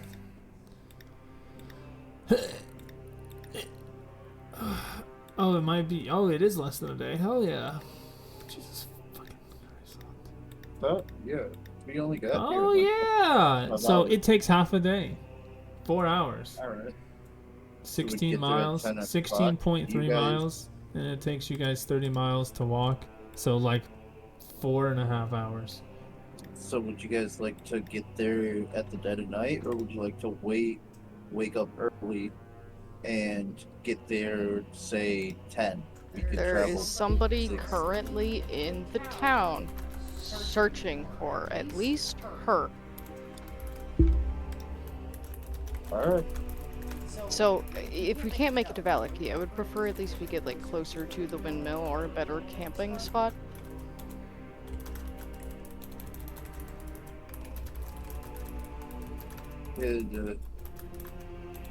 How long would it take us to get back to the... I think I can do this myself, actually.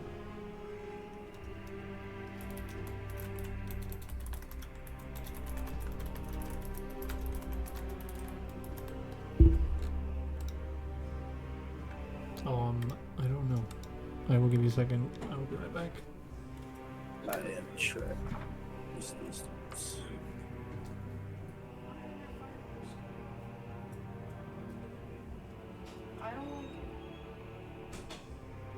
What if we didn't follow the trail? Are you talking about, like, just 10 and a cutting half through the miles. woods? We're 10.5 miles Yeah. from the windmill. Last time we went in the woods, you got circle. turned into a werewolf. Not only that, but we were told that it was extremely dense forest. That's why I'm thinking it, because if we're being watched, dense forest is going to be harder to necessarily watch us from. Right. Going to be things in the woods. Yeah, that's the issue. Werewolf. The potential of losing whoever is following, but it's more dangerous. We can take them.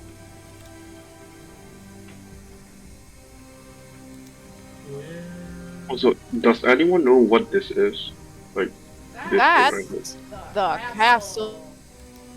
That is Castle Ravenloft. here? Okay. I see. Yeah. That's the bad place. Not necessarily bad that we know of so far. We've been there. Great.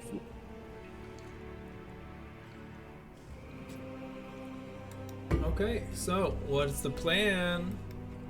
I think we're just gonna start making our way. I don't know about fully getting there, though. Where do you guys want to end up? Do you guys want to stay at the gypsy camps for the night, or do you head to the... Because the windmill's 10 miles, the gypsy camps... I guess we could stay at their camp. I don't know if they're going to be there any longer. They said they were going to pack up northwest of Valaki, so... You just they... want to see the pretty lady again. No. No. No. Maybe. We'll Okay. make a pit stop and see how we feel when we get there. Yeah, we'll see what time it is. I just don't want to travel too late is my only concern, because the later we travel, the higher the chance that we run into something dark and fucking... To the camp it absolutely is! awful. We also need to remember that we have a werewolf in our presence and nighttime is bad. That's why I got the chain. No offense, DD. Yeah, No, entirely Joseph fair, just and thank said you for that. out loud in front of our two companions that didn't know. One of them's a damn vampire! But you didn't tell us that neither of you had been Okay, we understand Doryu's a vampire, but a lycanthrope? Oh, Tug, you really need to eat a foot. Yeah. I've had pig's feet pickled once. Would have had to talk to them about it anyway if we're traveling with them. Exactly! Dear God, help us. Alright. I was bitten in a fight. And changed. Going to be looking for a way to get that curse off of me too. Alright. We'll do our best. And you make your way, takes about an hour to get to the stair pool. It's empty. Everyone has left. No lady, no horse, no tent, no wagon. How do we It is feel? 7 Did they p.m. leave anything behind? No, they didn't leave anything behind. Looks like you're out of luck, Jotun. It's alright. Good things never last. Are there any trees nearby? To the left. To the left. Can I start making a weird hammock thing in the tree with my hemp and rope and bedroll? Is this where you're calling camp?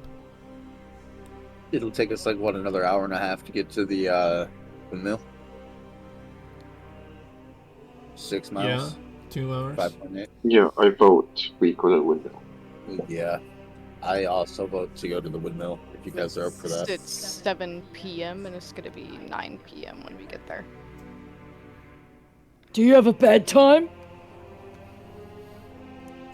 I don't know, something about darkness closing in just doesn't feel great. We also want to get to the village as early as possible, so that she's protected, you know? We don't even know if they're gonna protect her, but sure. Okay. Well, it's You the guys only make place your that we way have. to the windmill. To the windmill. And arriving back at the windmill, you'll note it's in the same condition as you left it. It hasn't worsened, it hasn't gotten better. And yeah, it is 9 p.m. at this point. You can see fog has begun to roll around, seeping deeply in the forest, and a thin layer of it now covering the land. You get about 200 to 300 feet of distance before this fog is too thick to see through.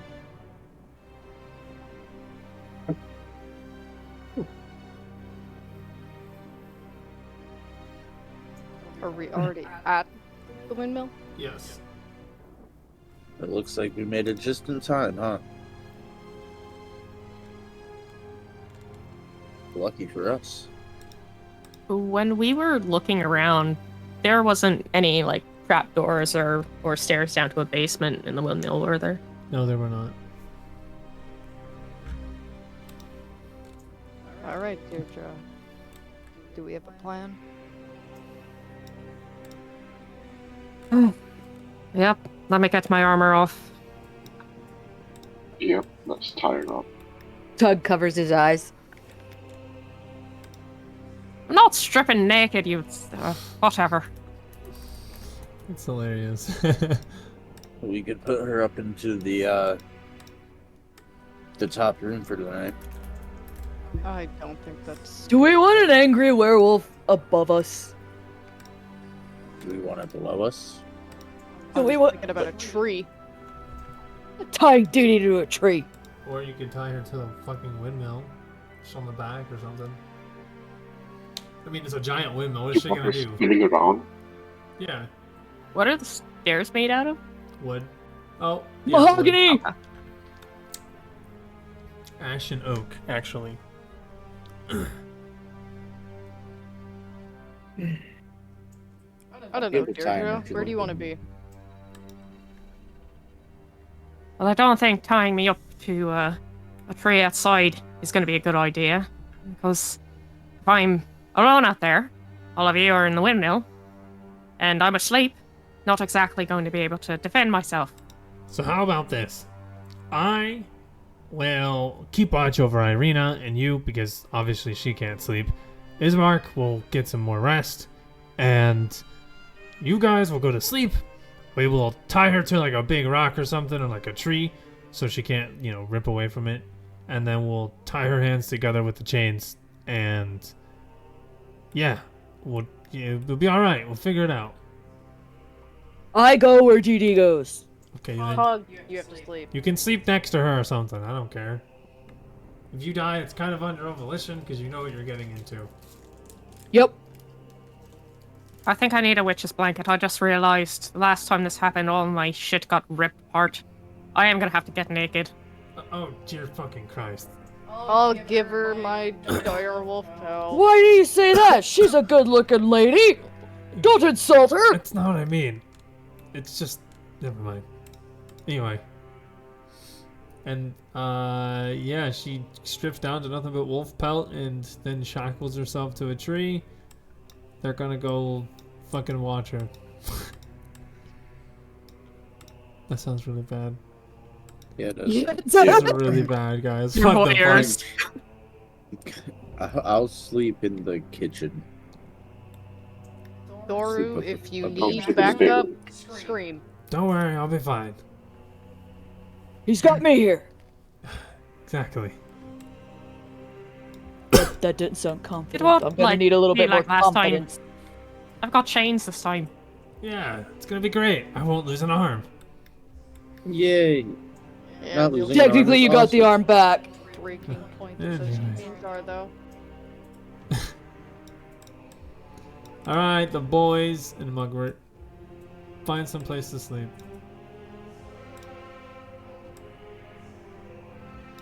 I will be at the bedroom at the 3rd floor, I think. You get to sleep on the children's class. Actually, is there like any rafters or anything? No. Fuck. Okay. Yeah, there are. There's a bunch of kayakers. No, the 2nd floor. There's a whole thing of rafters outside. They don't look very sturdy. Oh, I see. Oh, yeah, that's What's raft? that's more like scaffolding. Yeah.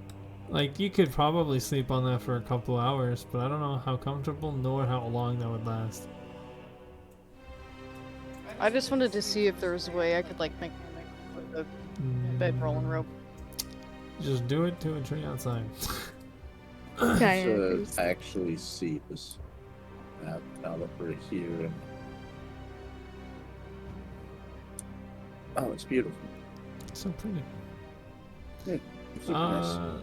Yeah, so y'all make night for the night, and let's see, 8 hours puts you at 5 a.m.? Is that the time we want to wake up? That's too early for me, man. I That's am 8 hours. good with. Do you want to get up at 5 o'clock in the morning? I'm good with that, and I'll make some breakfast and stuff for everybody while they sleep, like an extra hour or so. Family cook in this group.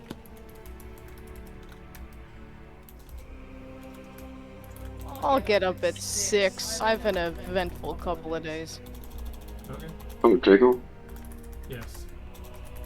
Can Wizard change the prepared spells during a long rest? No. After a long rest, yes. Wait, is it after a long rest? Mm-hmm. It's the same with clerics. on. Any preparing spells ones, it's after a long rest. Yeah, but wizards don't need to prepare their spells. They have their spells on. Yes, I do. What? Wait a second. Yeah, that's what I was reading up on when you say they don't need to. They have all of their learned spells in a book, but they don't have all the mental capacity to hold each spell all at once. They can learn whatever spells they come across, basically. Any scrolls they find, they can jot down into their magic book of spells. But they do have to prepare which spells they're capable of doing that day. Okay, I see.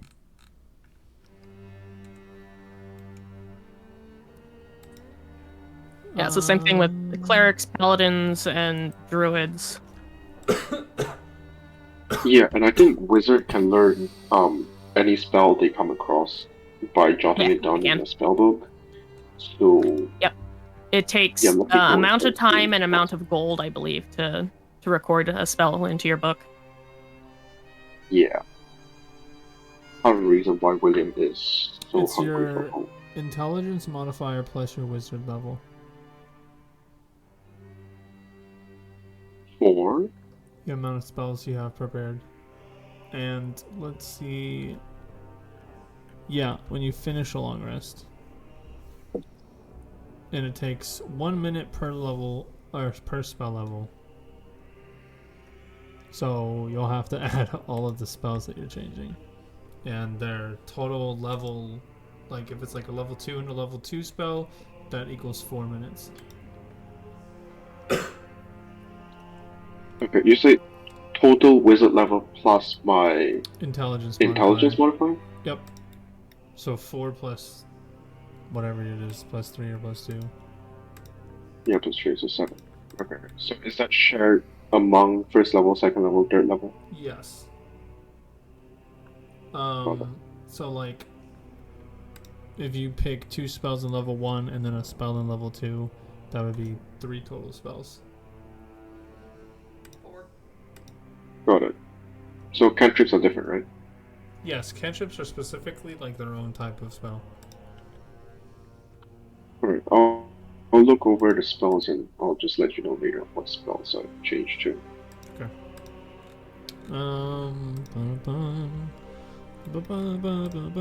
Okay. What time are we waking up? I got one person sitting there waking up at 6 a.m. You have 2 people saying that. Okay. Make that 3. And then I'll wake up at 5. Assuming I didn't wolf out anyway. So that I can make everybody breakfast and try to get ready for the day. If Tug wakes up at 5, he's not letting Jotun make breakfast, because that's Tug's thing. No. Oh, is it? Yeah, he is a cook. That's Yep. his passion. Gotcha. It's the main reason why Tug and Deirdre ended up running around together. Gotcha. He makes good food.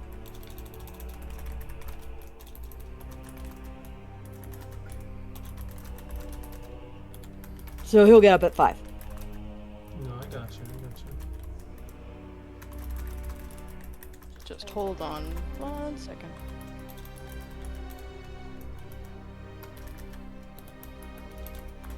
It is 11, though. I know. I'm paying attention.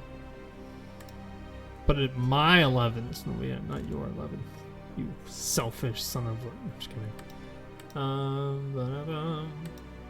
And yeah, we ended there at 6 a.m.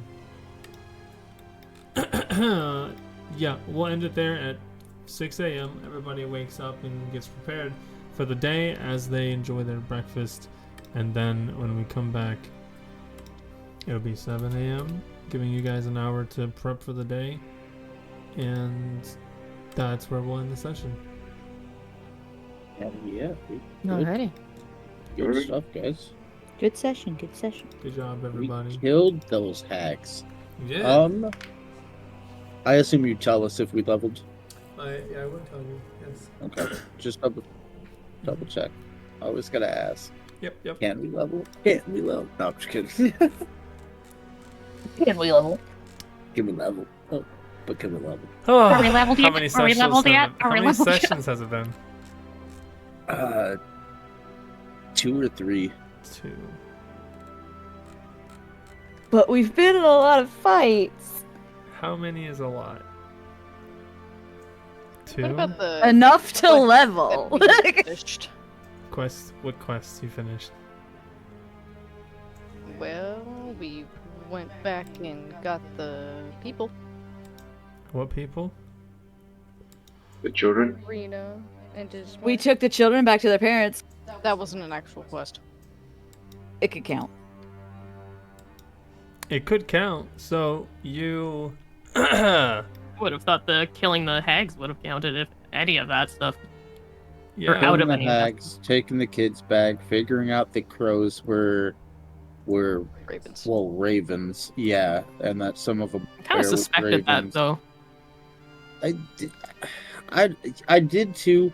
I feel out of character, dude. I feel like the whole ravens with us was that interaction with I think it was Strahd's brother.